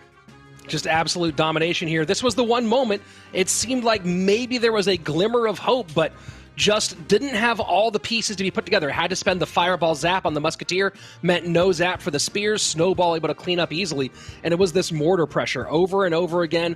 Little connections here, chips here and there, and the E-Barb is playing a pretty big role in this matchup as well. Absolutely. The E-Barbs were able to cause so much, not only damage, but pressure. It made him get that Goblin Cage out of cycle, which originally was buying him time for the mortar. The E-Wiz had to come down as well. Just at all points, Grieco knew exactly which push to do, because if you watch that match all the way back, sometimes it was a mortar with the Ice Golem, sometimes it was mortar with the Elite Barbarians, sometimes it was just Spear Goblins or just Miner. Every single time he knew exactly what Adriel had in hand and what was going to cause the most pain to him, as far as overspending, damage, and just perfect 10 out of 10 play. There was no mistakes there. So Cage, Mega Knight, and Fireball all gone for Adriel. If you're in Grieco's corner, how much are you getting ready to pull the trigger on Pigs? I already pulled the trigger on Pigs. Like, I'm not even thinking about it, but Adriel seems like he was expecting to pull the trigger on the Hoggies, because that wizard is not something we see very often. Yeah, I think we can count on one hand the number of wizards that we've seen in Clash Royale League action. And here we go. So those of you who are Wizard fans, congratulations. Here it is in Clash Royale League. Yeah, welcome to, I guess, the new meta where Adriel is not scared to go ahead and use the wizard, and it could be he was expecting something like this out of Grieco, because it makes the most sense, right?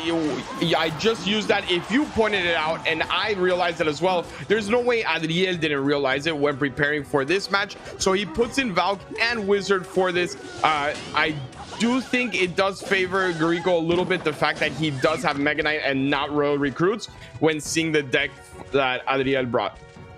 Yeah, no significant single target damage yet. Grieco kind of looking like he's laughing here, like, what the heck am I looking at? And this is a fascinating matchup, and I'm very curious to see what Adriel's put together here. Yeah, and I know I sound like a broken record, but it seems like every single time we've seen Flying Machine, it goes up against Earthquake and Log. And again, that is going to be the key for Grieco here. You need to defend that very well, get as much value as you can out of it. And then once those Hoggies do come in, you can snipe out that Tesla with it, maybe snipe out the Wizard as well. You're probably going to see a lot of damage come in from that Flying Machine late on in the game.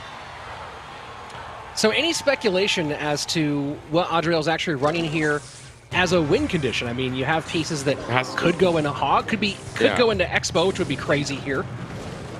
I mean, if I see Expo, I'm retiring today. As just I already witnessed the most insane matches I thought I was gonna watch whenever we saw Dark Angel pull out, you know, the weird giant decks and all of that. But if Adriel brings me with something other than Hog here, which I'd be very shocked, it's I might just go ahead and retire and be happy with casting the craziest pick deck choice of the year.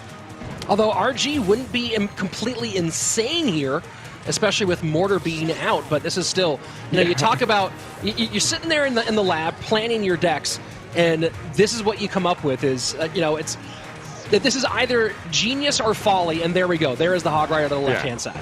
I still have a career, which is a good news, but it made sense. There was nothing really other than a Hog that could go in, just because of the spells more than anything. Those spells don't really combine well with any other deck choices. Those arrows almost predicting the Ice Spirit, still doing a lot of work, and even forces out an Earthquake defensively. That Fisherman gets on the board on the right, and Adriel has had a great amount of good matchups throughout this CRL, but I think Grieco just had his number for both of these.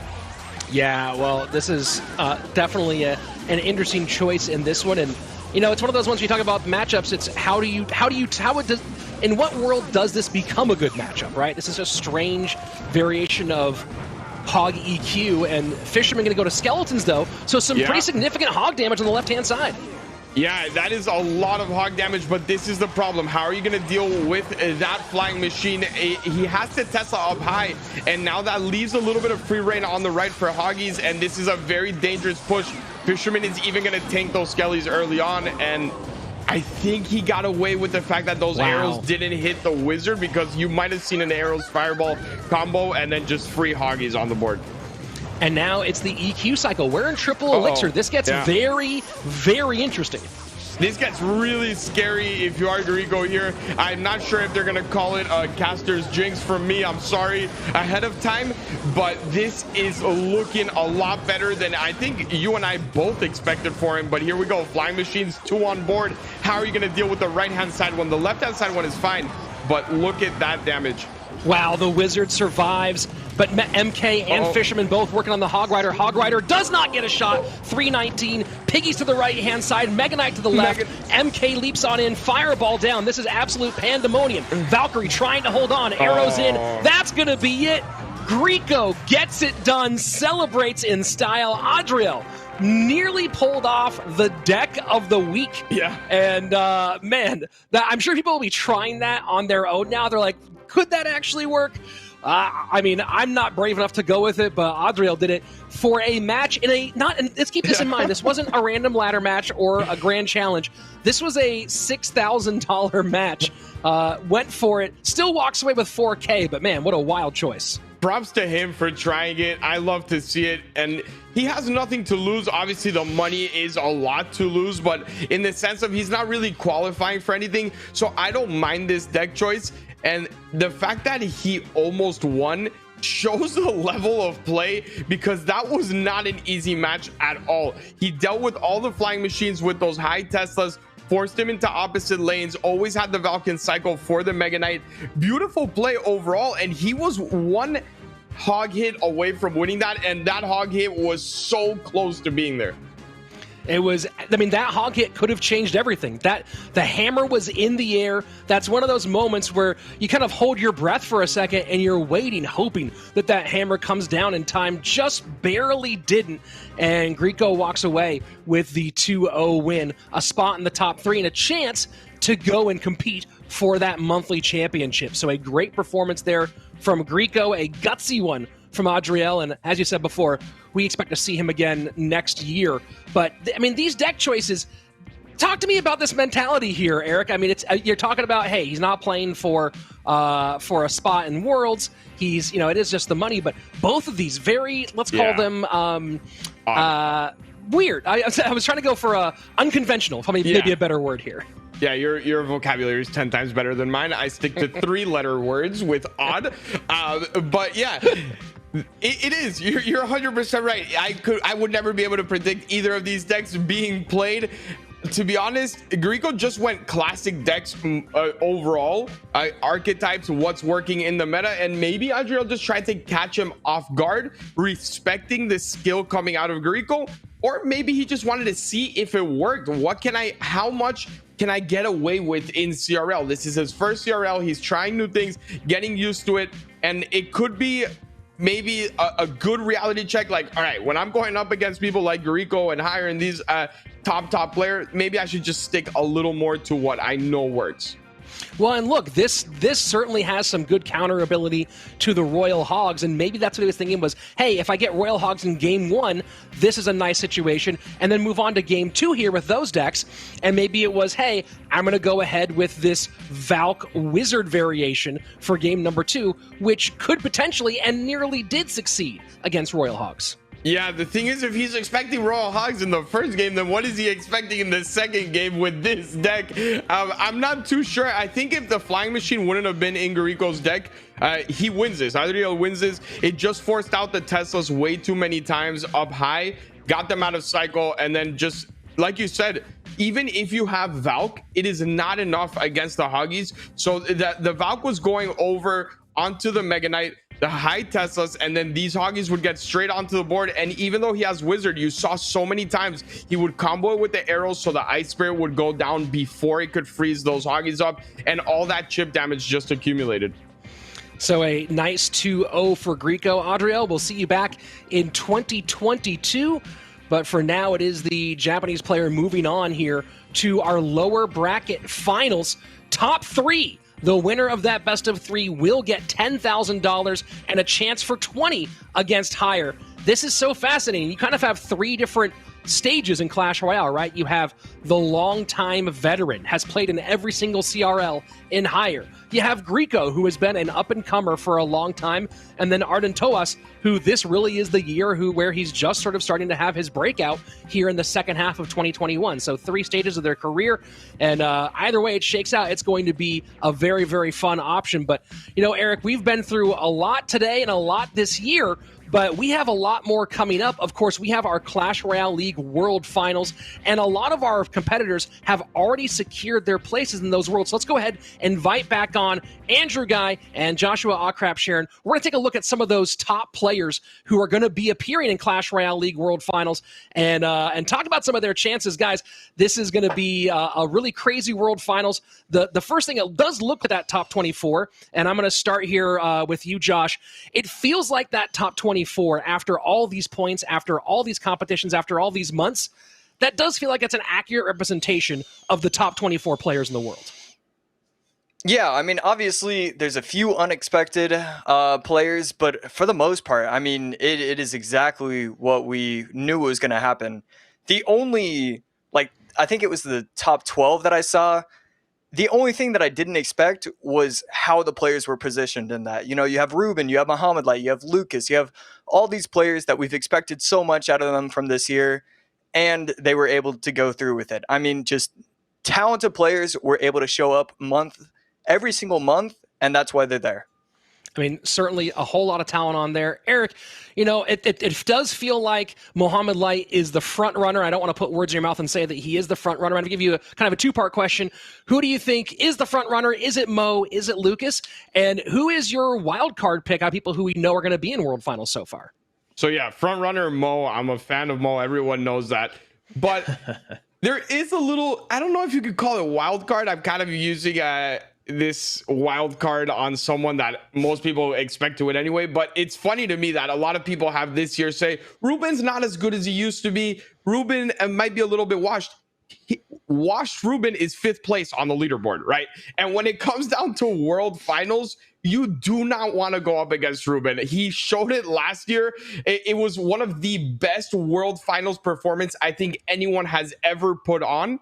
And 6th place for Ruben. But yeah, I think that's someone that could very well get to World Finals and just go undefeated even. Like, he is, when it's time to work and he gets to work, and you know that nerves will not affect him, mindset is there, and one of the most patient players in the world. I think he's a wild card to win it all. I have a big question mark here when you look at this list of players, and I guess anyone can chime in. When you talk about this group of 12, and everyone knows these names. Everyone knows these are some of the best players that have ever played the game, but some of them have had exponentially more experience in our monthly finals. Yeah. Do you guys think that that's really going to come through at Worlds? You know, when you look at someone like Furkan, who was really high up on the leaderboards, he hasn't been able to put it together at monthly finals. Same with someone like Bob the Rock. Do you guys think that the experience in these monthly finals for someone like Mo Light, Lucas, Sandbox, Viper, guys that have been here time and time again, will that shine through at Worlds because they're feeling ready. I think it's personally the beauty of this CRL is we're going to have a clash of the ladder players that qualified mainly through ladder, like Anaban, right? And Igor. Igor had a good early start, but other than that, it's been ladder points that kept him in that position. And then you have the players that, like you said, Molite, Lucas, Sandbox are very experienced here. I'm curious to see if the ladder players, you have a good time to adapt. Yes, it's going to be tough, but Anaban could very well show up with a game plan. He has a good team behind him, Igor as well, and really bring it to them, especially someone like Igor. I think he likes World Finals. It certainly does seem like he enjoys World Finals. Of course, his debut, nothing short of legendary. Another guy who's had his shot at World Finals multiple times, and, you know, if there is one knock on the Hall of Fame ballot for SK Gaming's Morten, it's that lack of a World Championship. Josh, you know, this is a guy who's been in the league since 2018, has been MVP level in the league since 2018, and now here he is. It's his fourth time around the horn, fourth chance at making a championship. You know, what does Morten need to do to get himself in a position to balance all these things? 2 channels in English and German, over 100,000. He's doing so much. What does this guy need to do right now to get himself in a position to win in December? Well, I mean, you know, I think he's setting himself up for success. You know, the part of the reason he streams is so that way he grinds. He plays the game 8 hours a day, so that way he can upload on YouTube, upload on Twitch, all that kind of stuff. But at the end of the day, he is practicing 8 hours. What you need to do if you're Morten, you have to do the 8 hours without streaming at this point. Once you get to that final 2 weeks, you have to forget everything else. You have to put everything on the table. You need to set up decks. You need to have hidden practices with Zopsam, with any of these players that you know you can trust, and you need to go all out. This could be your last chance. You don't want to leave anything on the table. You need to go all out.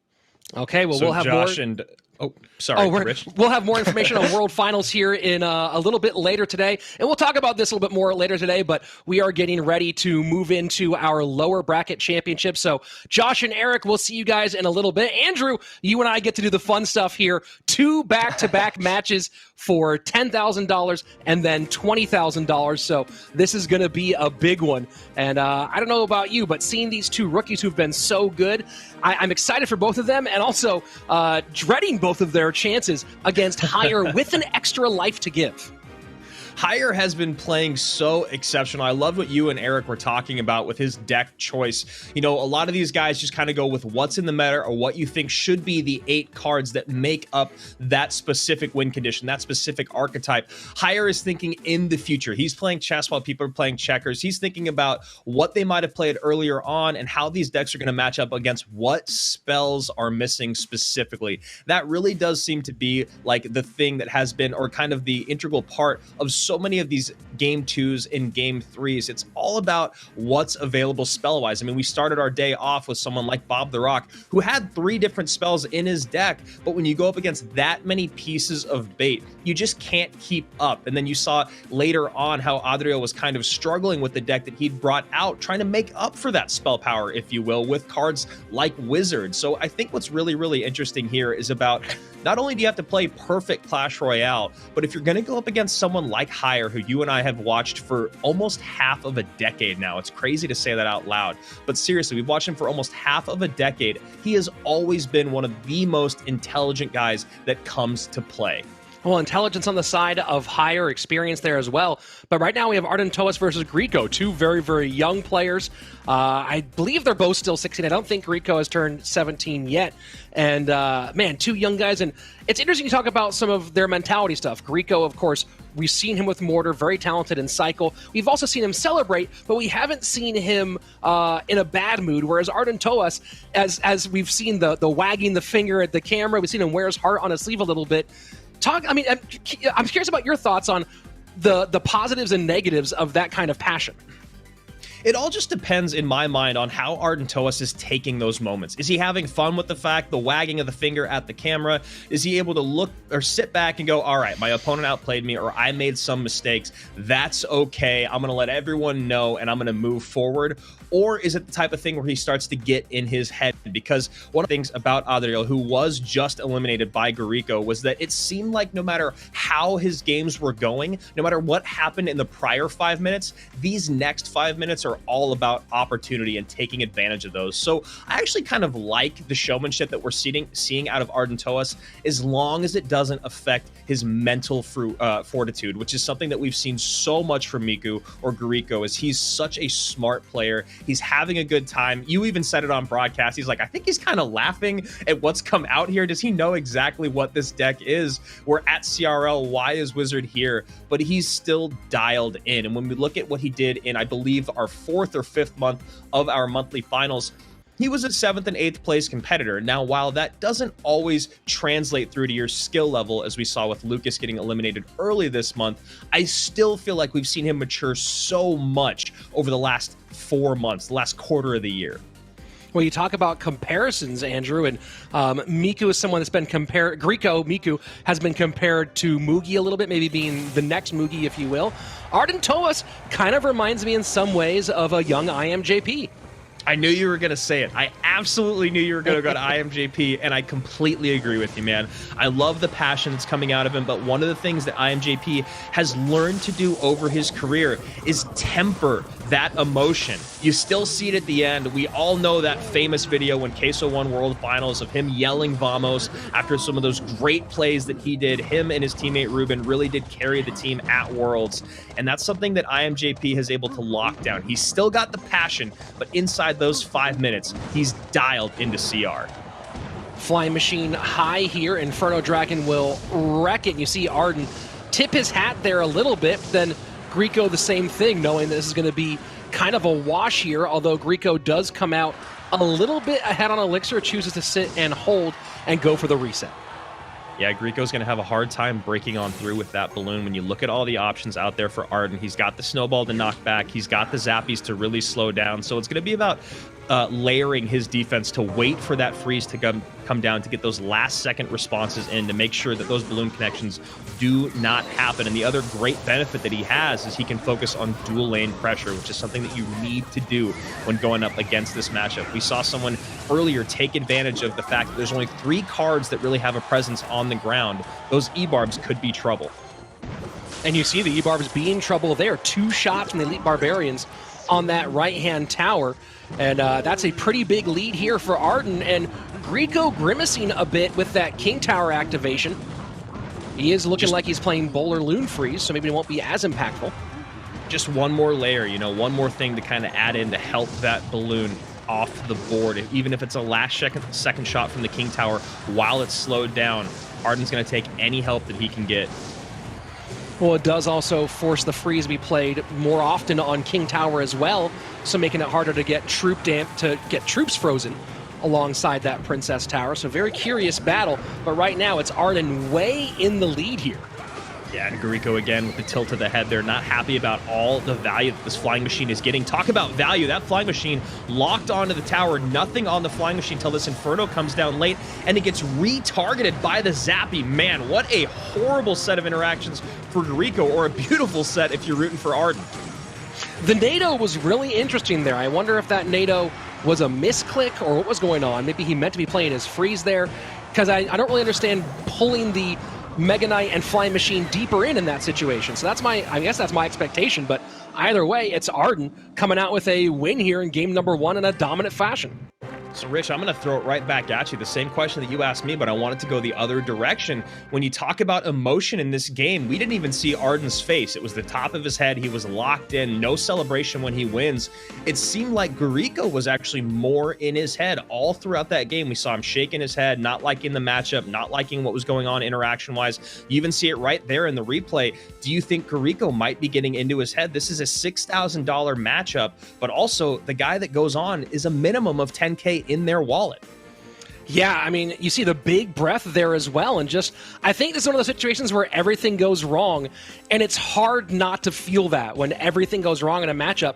And what we talked about before, the big question is, how do you recover from that moment? And Grieco, I think, got to be feeling the pressure right now. Yes, he's not concerned about the qualifying points in this moment, but certainly the money is a big factor. And, you know, I think the big thing, too, for a player like him with so many fans watching back home in Japan is you don't want to have a subpar performance in a moment like this one, right? And I think that maybe he's feeling a little bit of that pressure.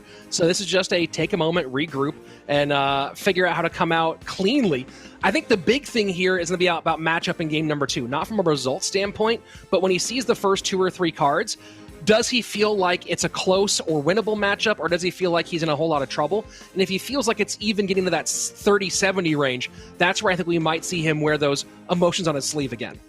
Well, when we saw him start his day off today, he had really, really favorable matchups to start off his Sunday. And as we're getting further on through the day, as you can see, even the spells that came out in game number 1 from his opponent, a little bit more conservative when you talk about what's still available out there. He won't be suffering if Grieco does decide to go back to log bait. And I think that's something that his opponents are going to be thinking about after you saw how dominant his performance was over Bob the Rock. Not even that Bob played that poorly, but Grieco was just all over the board with that matchup. So he's going to go to Mortar here in game number 2, something that we've seen out of him a few times with some great success.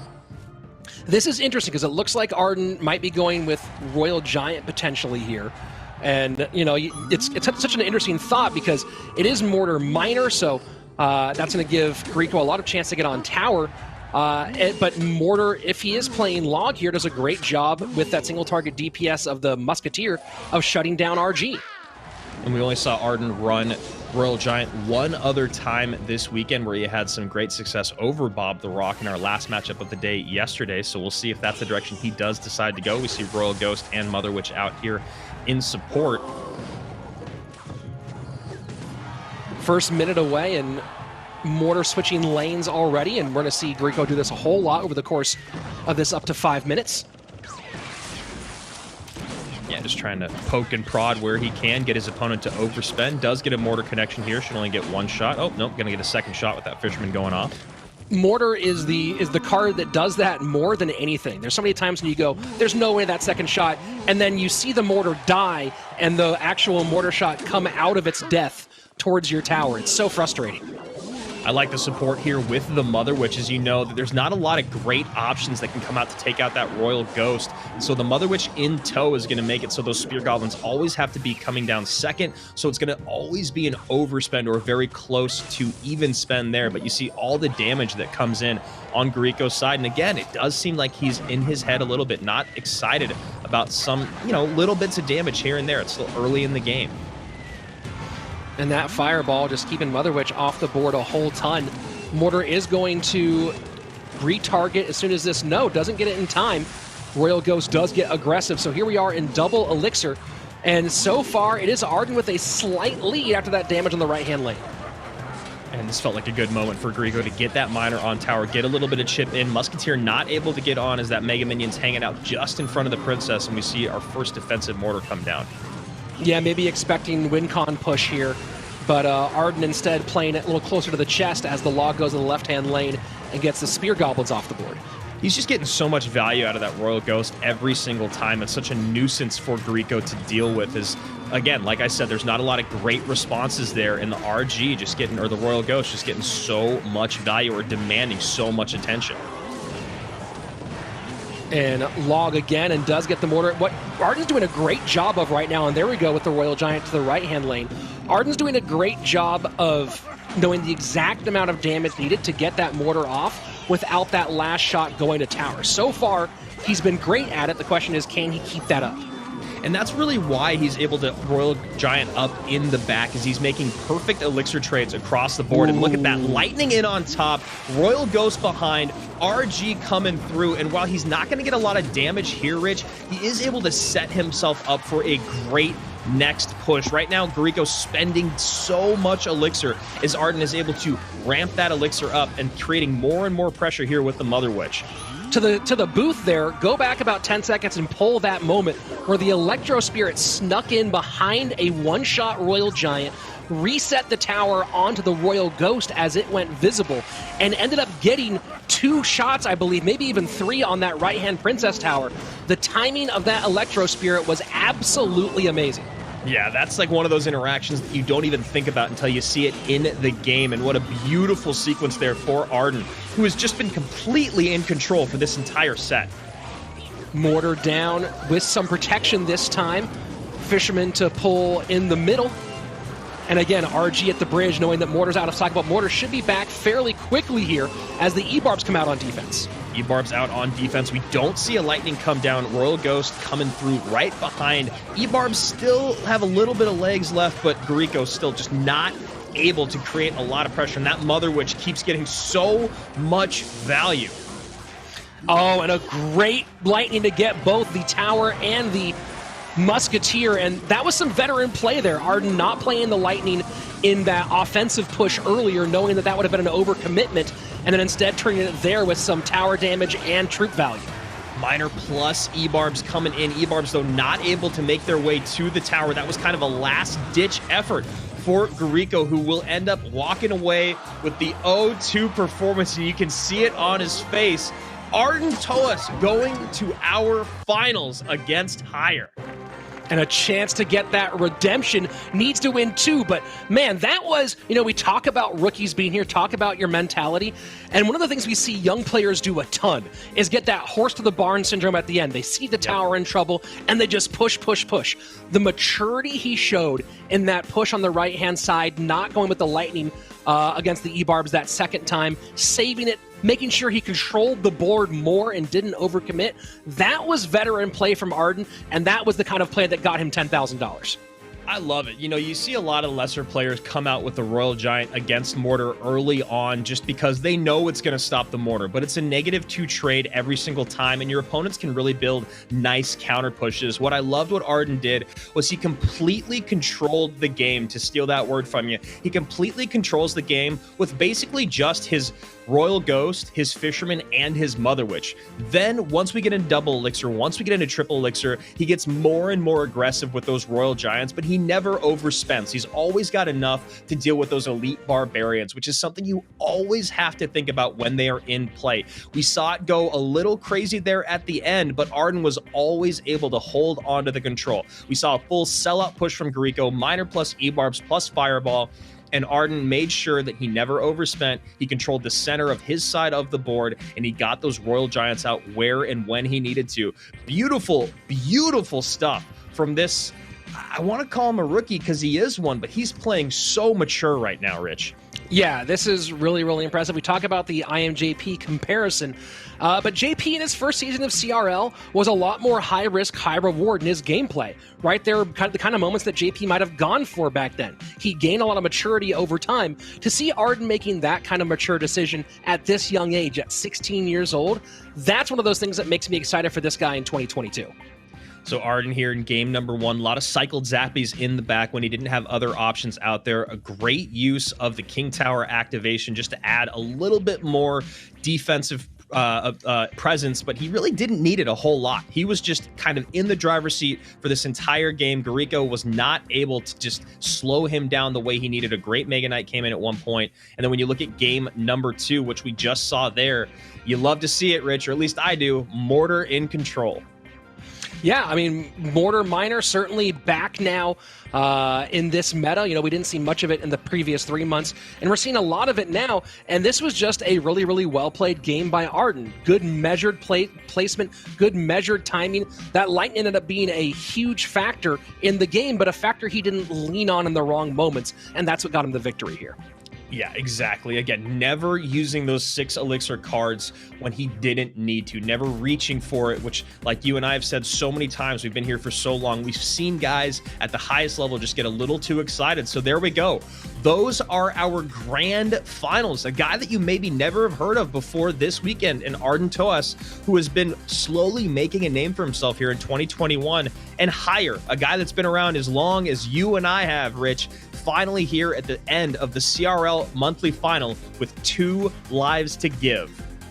Yeah, and that's the big thing here, Andrew, is those 2 lives to give. Such a massive advantage for a veteran player like Hire. It's so difficult to go out and win one BO3 against a guy playing the way that he's playing, but then you add in having to do that twice against him, and that is a huge mountain. So we're going to go ahead and turn to you as the audience and get your opinion here. Who's going to win our monthly final? Will it be the veteran, the CRL China champion Hire, or will it be the young upstart Arden Toas? So go ahead, hashtag Hire or hashtag Arden Toas in the chat, and you can go ahead and cast your vote as to what you think you will see for this finals. And of course, we're going to talk about that right now. So let's bring back on Eric Benemu and Joshua Akrat to break down this final matchup. Guys, we're back here again. We saw Hire versus Arden once already. It went Hire's direction. Now Arden has to go ahead and do what he couldn't do the first time and has to do it twice. Eric, we'll start with you.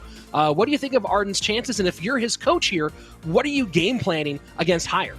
This is one of the toughest positions to be in. You just lost to this player. It's not like you played him another day, you lost to him earlier. This has to be the quickest turnaround mentally, and you have to just focus on what you did in this match against Greco. Greco was coming in with one of the best gameplays ever since his first loss, and you just beat him 2-0. So I think the focus shifts completely from how do I beat Hire to look how well you just played. If you are his coach, get him into the mentality, like hype him up. You just beat the player that took out almost everyone in that lower bracket. You beat him 2-0. There's nothing you can't do. You had just lost. Bring it back. Let's get it. Don't focus too much on the previous match, because if you do touch on it a little bit here and there, it might actually work against you, even if you're trying to get him in a positive state. Taking a look at Hire here a little bit, 4th in the monthly seed finals, but you talk more about being around the game for so long, and Josh, you're about as veteran as it can come. You're one of the few people playing competitive Clash Royale back in 2016. How do you maintain? How does anybody maintain a level this high this long? Oh man, I have this great quote, and there's just no way I'm going to be able to remember it. Give me like 5 seconds.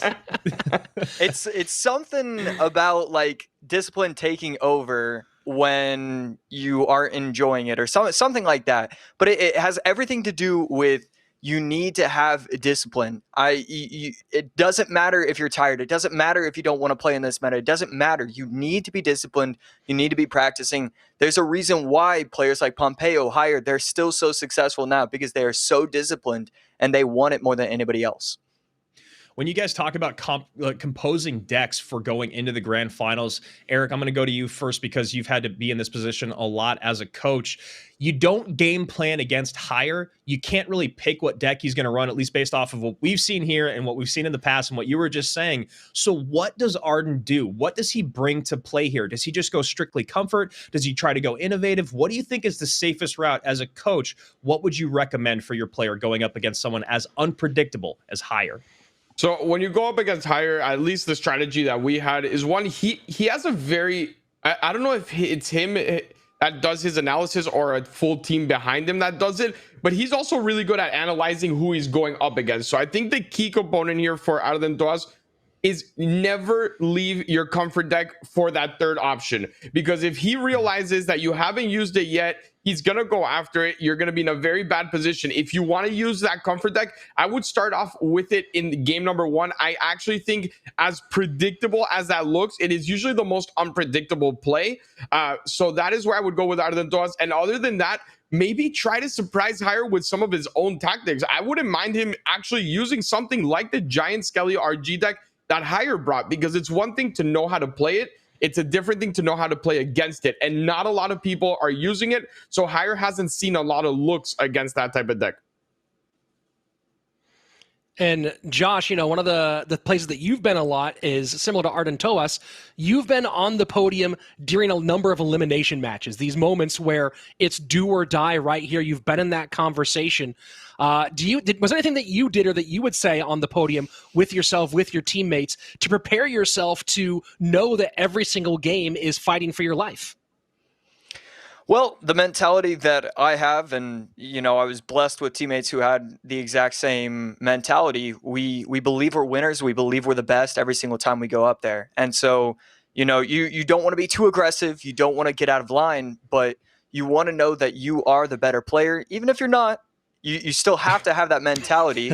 And so you have to use decks that allow you to outplay. You have to know, hey, you know, if my opponent has a couple games, and we saw this, I think, from Lucas, where he was using Expo in the first set when he had that advantage.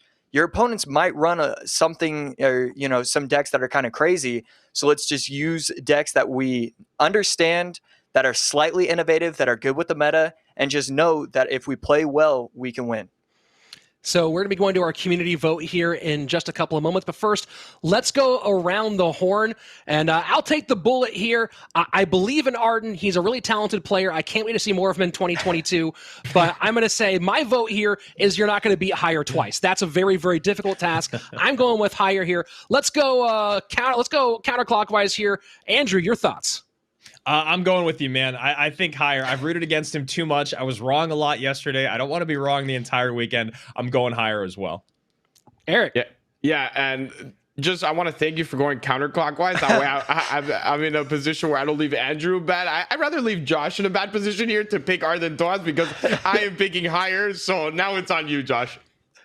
All right, I'm going to go with Arden because I have been impressed by his gameplay all day long. I mean, obviously he's going against Higher, but, you know, I think he's a very talented player. We've seen a lot of success from him. As long as he can have some creative decks, I do have a lot of confidence. I think he can really win the first set. And so if this was a question whether or not you think that he can win the first set, I would be able to say this with absolute confidence that yes, he can. I don't know how I feel about the second one. That's when it gets a little tricky, but I think this is going to be a great this is just going to be a great final overall. It should be pretty excellent. Of course, we'll have your results for your vote here in just a couple of minutes. This has been a weekend of rookies here, guys. We've seen whether it be rookies who it's their first time ever at a monthly final with Adriel and Arden Toas, or whether it's guys who are in their first year of CRL, looking at Greco, looking at Sandbox. It's been a year of great performances, going all the way back to Ta winning a CRL monthly finals. Let's talk about your favorite rookies from the year, and who do you think it has the bright, like who you're looking at the most for 2022. So right back around the opposite direction, Josh, looking towards 2022.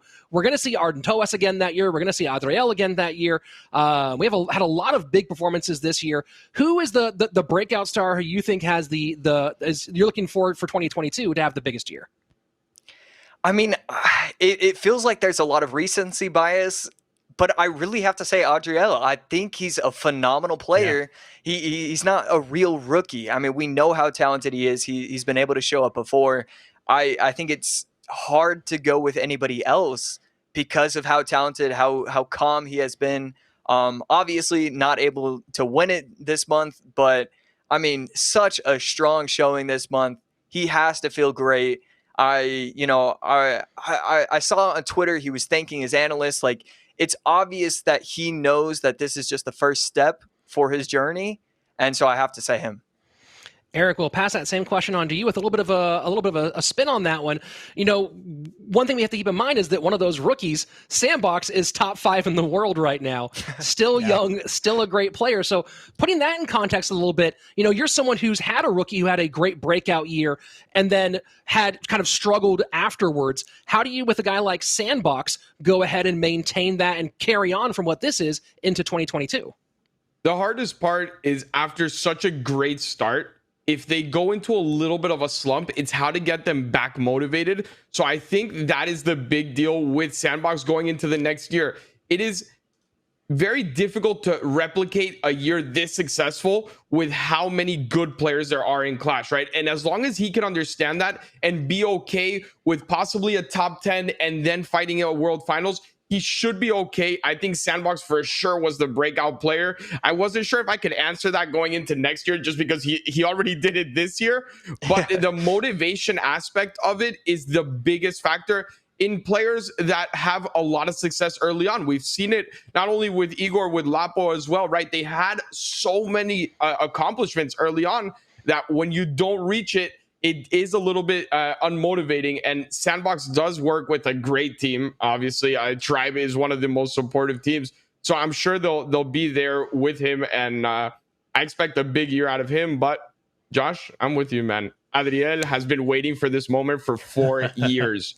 He has been like, no one wants him more, and he's really going to have a big 2022, I think. And Andrew, you and I have been doing this for a long time. We've seen a lot of rookie seasons, from everyone's rookie season in 2018 to breakout stars like Lapo in 2019, Ruben's debut later that year, Igor's at World Finals. We've seen some pretty great stuff. Where do you rank Sandbox's rookie performance, or these rookie performances, compared to some of the ones that we've seen in years past? I have to admit, man, I really love what I've seen out of Adriel. It's really tough because the format is so different here in 2021. Sandbox is obviously the guy that has had the most success as a rookie. As for next season, I think it's really important, like what Eric's talking about. You need to have those. I mean, there's a reason why Queso has one of the best teams in the world. They have a sports psychologist talking to their players about staying motivated, right? You need to have that on Tribe's end as well for someone like Sandbox. But I'm excited about guys like Adriel, who just look young, fiery, innovative, not scared. Those are the kind of rookies that I really want to see next year. Sandbox, for me, he's just such a vet. He's such a mature player. So that's going to be it for me. And I think that's going to do it for all of us here. Let's get into our grand finals. We'll say goodbye to Eric and Josh for now. We'll see you guys at the end of the show because it is our last monthly final as we get into our grand finals between Hire and, who'd have thought, Rich, Arden Toas. I know this is really exciting, and we do have the votes here from you at home, and 71-29. So this is, I believe, the exact same numbers that we had the first time they matched up. 71% of you picking the veteran Hire, Arden Toas, getting 29% of the vote. And you know what? I would say that if you were actually on paper putting this matchup of what you think the results are, that actually feels like a pretty accurate result. 70 plus to 70-30-ish seems a pretty good balance. So here we go into our grand final. Remember, Hire is in the winner's bracket, so he has a match to give. He has to win just one best of 3 to become our monthly champion. Arden Toas has to do it twice to take home that crown. Yeah, and that's a really, really tough thing to do. You know, you talk about being a rookie, you talk about being, support staff and all those things. It really feels like not only does Hire have the advantage because he's a vet, he's been here before, he's been to World Finals, he's got the experience, but also the team behind him. You know he has more support just because he's been around longer. So Arden Toas is going to have to not only make up for it in the arena, but also outside of it, at the chalkboard, at the whiteboard, and he's doing it against one of the best in the game. And here we go, game number 1, and it's Royal Hogs up against Furnace Mega Knight. So this is going to be an interesting challenge for Arden Toas. Yeah, absolutely. You talk about early matchup disadvantages, and we might see very similar looks here on both sides of the board, but that Furnace could really be a nuisance moving forward when you talk about great trades against those piggies. And you see Arden maybe a little bit uncomfortable in this moment. Hire in the position he stayed in the entire time. Good fireball here to get the Furnace all the way off the board and the flying machine. And nice little bandit pickup there on the Mega Knight. Yeah, a lot of really good value there, but it does bait out the fireball. So now we see Hire going right back on the offensive, and you wonder if that was the purpose of that flying machine being placed right on top of the Furnace. That's not something that you see a lot out of veteran players, and it's also one of those things that you can't not fireball. It's just too much good value. And definitely a lot of fireball bait here on both sides. You see the flying machine, Magic Archer, and of course the pigs on Hire's side. Opposite side of it, Royal Hogs, Mother Witch, and Zappies. So lots of targets for the fireball on both sides of the board. Yeah, and you saw what happened there when you got the Goblin Brawler and the Mother Witch in the same lane, and that's something that Hire is going to want to avoid, I think, moving forward, is just getting some dual lane pressure going in. He's got a little bit more presence in that sense when you talk about all that fireball bait out there, and going head on against a Brawler is not something he's going to want to do, because that Mega Knight is going to be an issue moving forward. You see Arden nodding a bit as he sees the Mega Minion take care of his flying machine, and as we get past the first 2 minutes, it is a slight elixir advantage for Hire, damage advantage going towards the young player from Mexico. Here you see Hire switching lanes as he's losing that battle on the left-hand side. An easy fireball value there. That decision-making process can be so challenging in the chess match on both directions of when do I make you spend that. Of course, Hire playing no big spell here, opting to instead go with just the log. And we see that Mega Knight out of cycle, Goblin Cage out of cycle, but Hire not pulling the trigger on those hogs because he knows the Fireball is still lurking in the wings. Fireball goes. We'll see if he goes pigs to that left-hand lane as that damage on the right-hand side gets down to 14-15. And a lot of pressure here on the right-hand side. Yeah, you see this Mega Minion getting some good value. That single target DPS is great. Mother Witch, though, stays on her legs, getting those piggies on the board and just getting a little bit more here out of Hire. Not able to turn in the lack of spell power out of his opponent, or at least the lack of responses into any sort of offense, at least not for the last minute or so. You know, I'm wondering if Hire thought he might be up against Lightning as opposed to Fireball in game number 1. He's having a little bit of trouble here so far trying to find good placements for either the flying machine or the... It's, you know, he doesn't want to put them both in the middle, obviously, and then he's given a lot of tower value. Look at this. Look at the pigs, though, on the left-hand side. Mega Knight finally comes down, but that's a ton of damage, and the flying machine runs rampant on the right. And that's exactly the moment Hire was looking for. Arden was just spread a little too thin. You know that Mega Knight was going to come down on top of those piggies, but the flying machine connecting on the opposite side was just adding insult to injury. There was no way for Arden to adequately defend both lanes, so he takes a ton of damage and now finds himself in a deficit against Hire. And there's just so much on the board right now for a Hire. The Mega Knight, pigs, flying machine. He has no answer for that flying machine at the moment. Wow. And the Magic Archer in the middle. This is absolutely dominant from Hire. And there you go, Bandit dashing in. It goes to a dash on top of the Zappy, then gets right on through to the tower. It's getting tanked for by that flying machine, and all the while, damage in on the right side right now. And there you go. That's the tilt, Rich, that you don't want to see. Not right now, not in game 2, going into game 2 of the grand finals. And honestly, Hire, I don't even know if he knows where he is, right? He just looks like he is so zen. He has just gone to that next level of equilibrium. He is on fire. Arden, though, I feel like we just saw the tilt, Rich. Yeah, I mean, Hire's playing so much Clash Royale right now, I'm not sure he knows one match from the other. I mean, this guy is pretty much playing at competitive against the best in the world. I have 24 hours a day. Are there more than that? 25 maybe? And Arden Toas, you know, I think that a lot of this is he had the advantage early. He felt like he was getting good chip damage with the Fireball, and this is the exchange right here where he just kind of lost control of everything.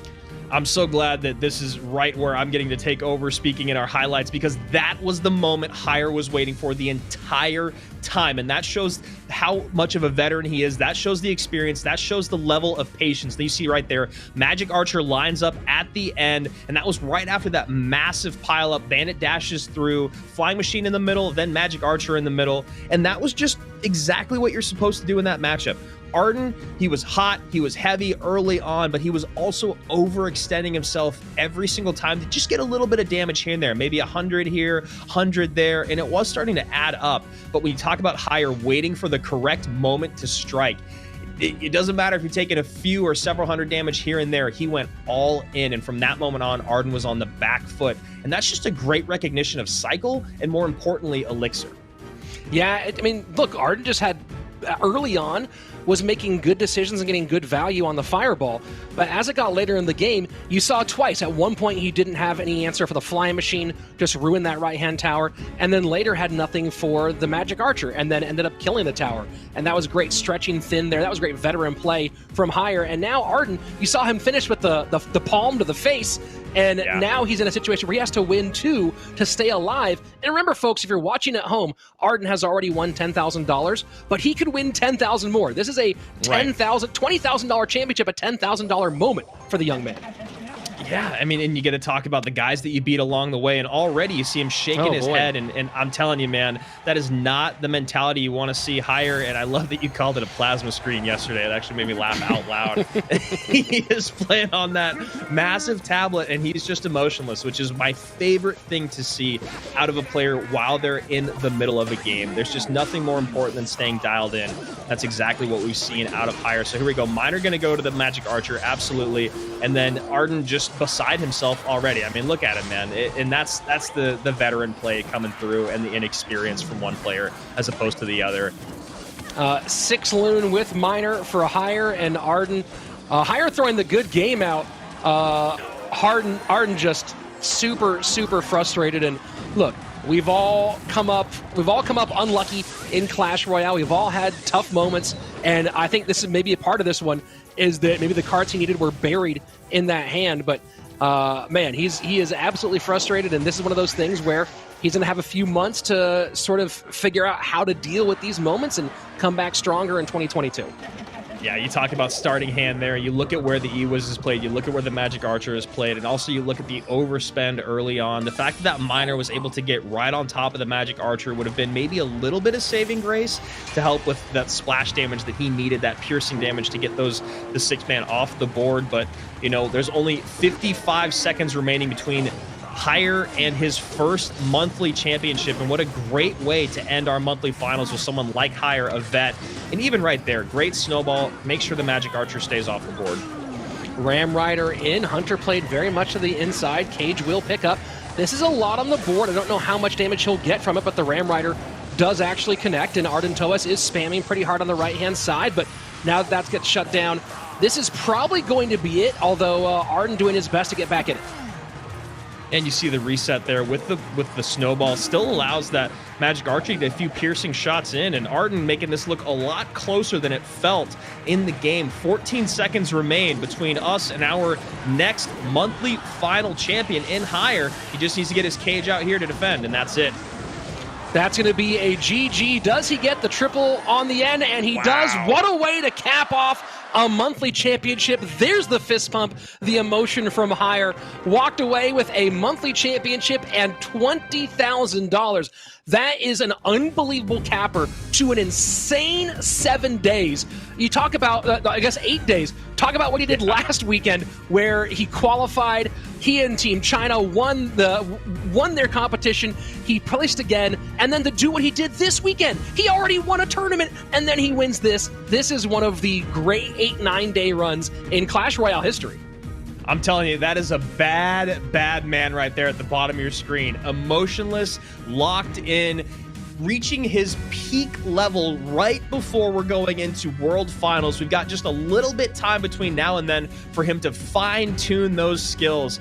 But my goodness, he ends his monthly championship with a 3-crown easy dubs over Arden Toas twice today, and Hire just goes 2-0 to close out his run this month. You know, up until this point, he'd given away a game in every single set, whether it was against Gorico, Adriel, or earlier against Arden Toas. He decides to save the pleasantries for World Finals as he goes 2-0 right here.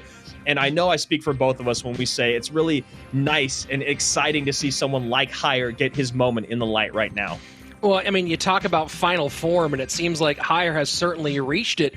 And this is a guy who, remember, spent so many years in CRL China kind of under the shadow of Nova Esports, who won that region over and over and over again, and then came out and finally got a CRL China championship. And then, of course, what he's done on the international stage in No-Tilt Worlds and things like that. But this is a big moment. World, you know, you talk about it, while this isn't the World Finals, this is a variation of a World Championship. You are in a tournament with every single Clash Royale player on the planet. That's what every CRL monthly final is. We all play ladder, top 1,000 go to Swiss, the top 32 from that go to that portion, then they go to the top 8, and Hire now has that big feather in his cap and a great achievement for an amazing veteran.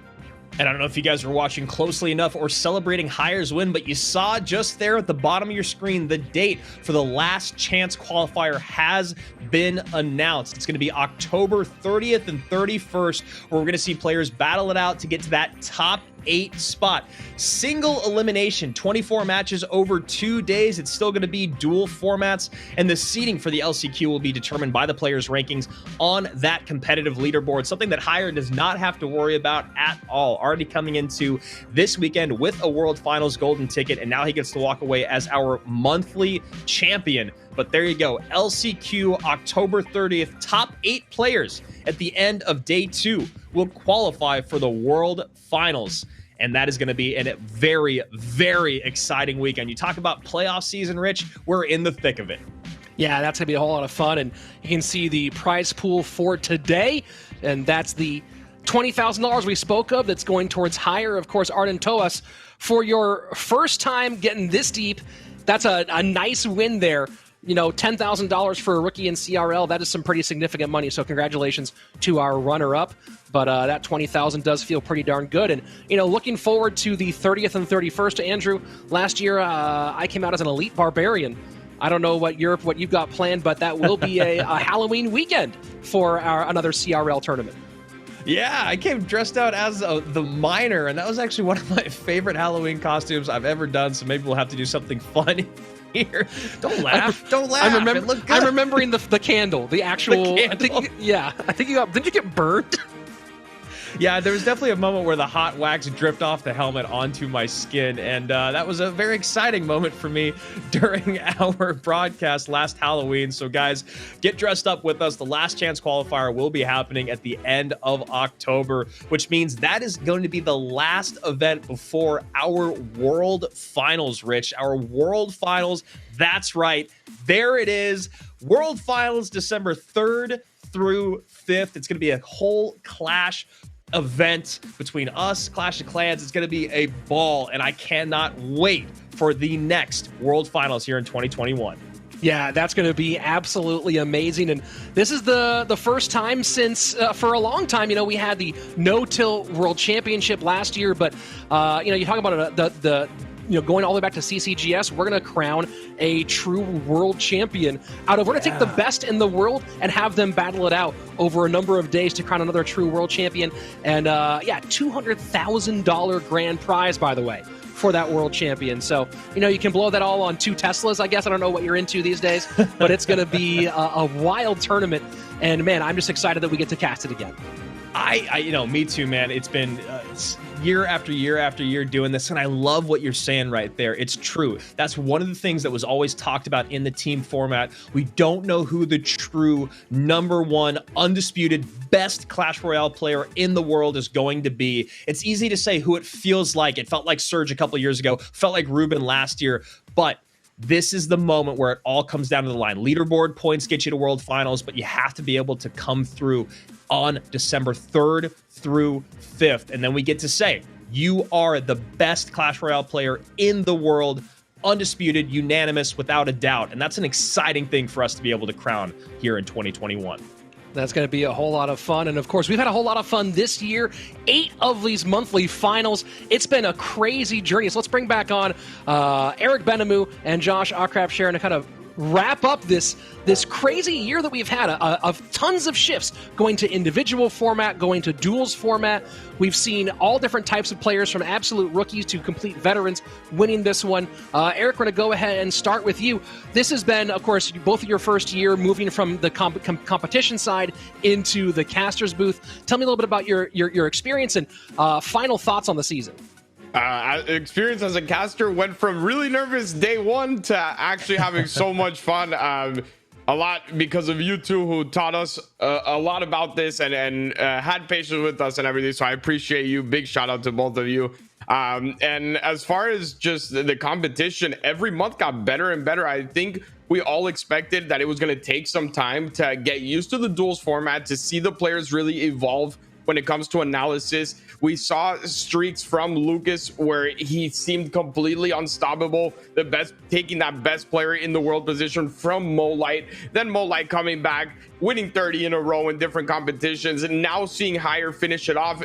I think we saw a little bit of everything. Rookies were shining, upsets. Then the veterans really got, their veteran token there, and you saw it like, all right, I'm going to cement myself winning this before we get to that World Finals.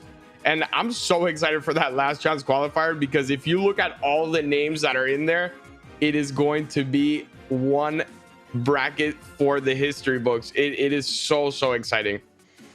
And Josh, we're going to take a look at our world champion qualifiers here. And of course, we've seen this top 12 already. It is a fairly large group overall. Of course, 24 already in. We're going to wait out to fill out the rest. And here you go, seeing the rest of those qualifiers. Is there anyone here that surprised you over the course of this year? Let's see. Surprising, I think I would have to go with Mini Minter. He came out of the gates, winning and then getting second, and it was this phenomenal gameplay, and then he kind of fell off. We didn't see him a lot. We saw him barely miss out on trying to qualify, so he is going to be someone that you really want to be watching for the for the World Finals, you know, just to see, is he going to be able to bounce back? You know, it's been a while. Another player to watch, Michifu. I've had my eye on him for the last 3 years. One of the most talented players I've ever seen. We haven't seen a ton of success from him either, but he is going to be one of those players to watch where he can just show up on any given day and just be better than everybody else. It's not really about deck selection for him. Just somehow, some way, every once in a while, he'll show up to a competition and just be leagues ahead of everyone else.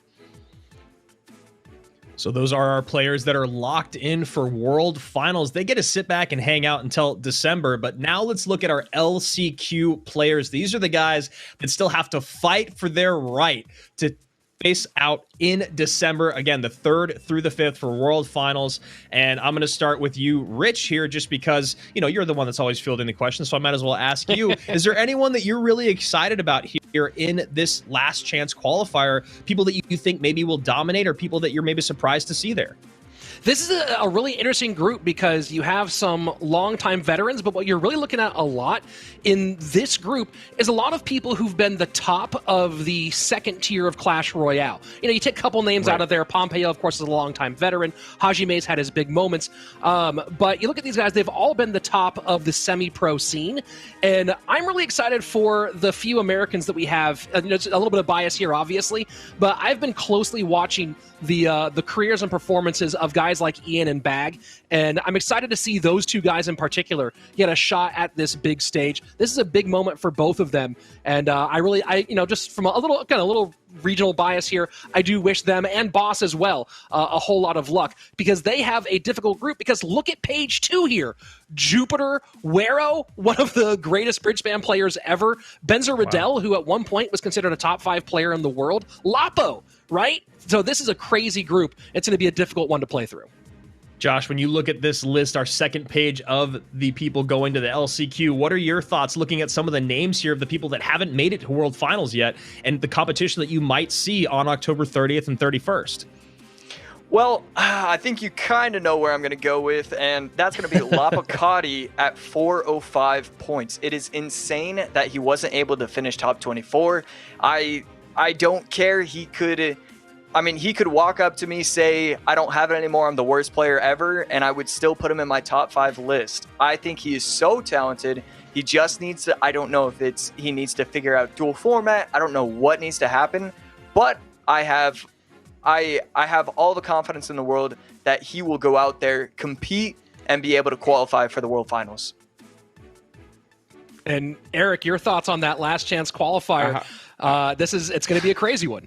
I have 2 big names that are towards the bottom of that list, but I think are towards the top of the list when I'm talking about the players that I think could win Worlds, not only qualify for Worlds. One of them, Wero. Wero was not set up to qualify early on in the season. That's the reason why he missed out a lot. He did not have a max account. He wasn't able to get there on ladder, but when he's rolling, he is rolling. And in my history of watching ladder, I think he is the best ladder player alongside Adaban Igor in the history of Clash. He is so consistent. And another one that I think is flying under the radar is someone that I think took off 4 or 5 months. Faust is insane. He is Michifu level, that he can show up on any day and just beat everyone. He is the same thing as Michifu, like AC was talking about earlier. And he's very, very dangerous player. So those 2, even though they're at the bottom of the points, they are very, very big candidates for Worlds and having success at Worlds. Well, there is only one way for us to find out if they'll have that success, and that's going to be, of course, October 30th and 31st right here on the Clash Royale Esports YouTube page. If you haven't yet, hit subscribe, ring that bell, make sure you're back here for that top 30, for that Last Chance Qualifier, and of course for World Finals as well. We'll be there along with you, and it has been one heck of a journey. So on behalf of all of us, it's nice to do this with all of us here on screen. Andrew Guy, Eric Benamou, Josh Akrap, Sharon, and I know that I think I speak for the 3 of you as well, that doing this together has been a wonderful year, and I can't wait to see you guys back in October. That's it for us. Make sure, as always, everyone, to be excellent to each other. Bye.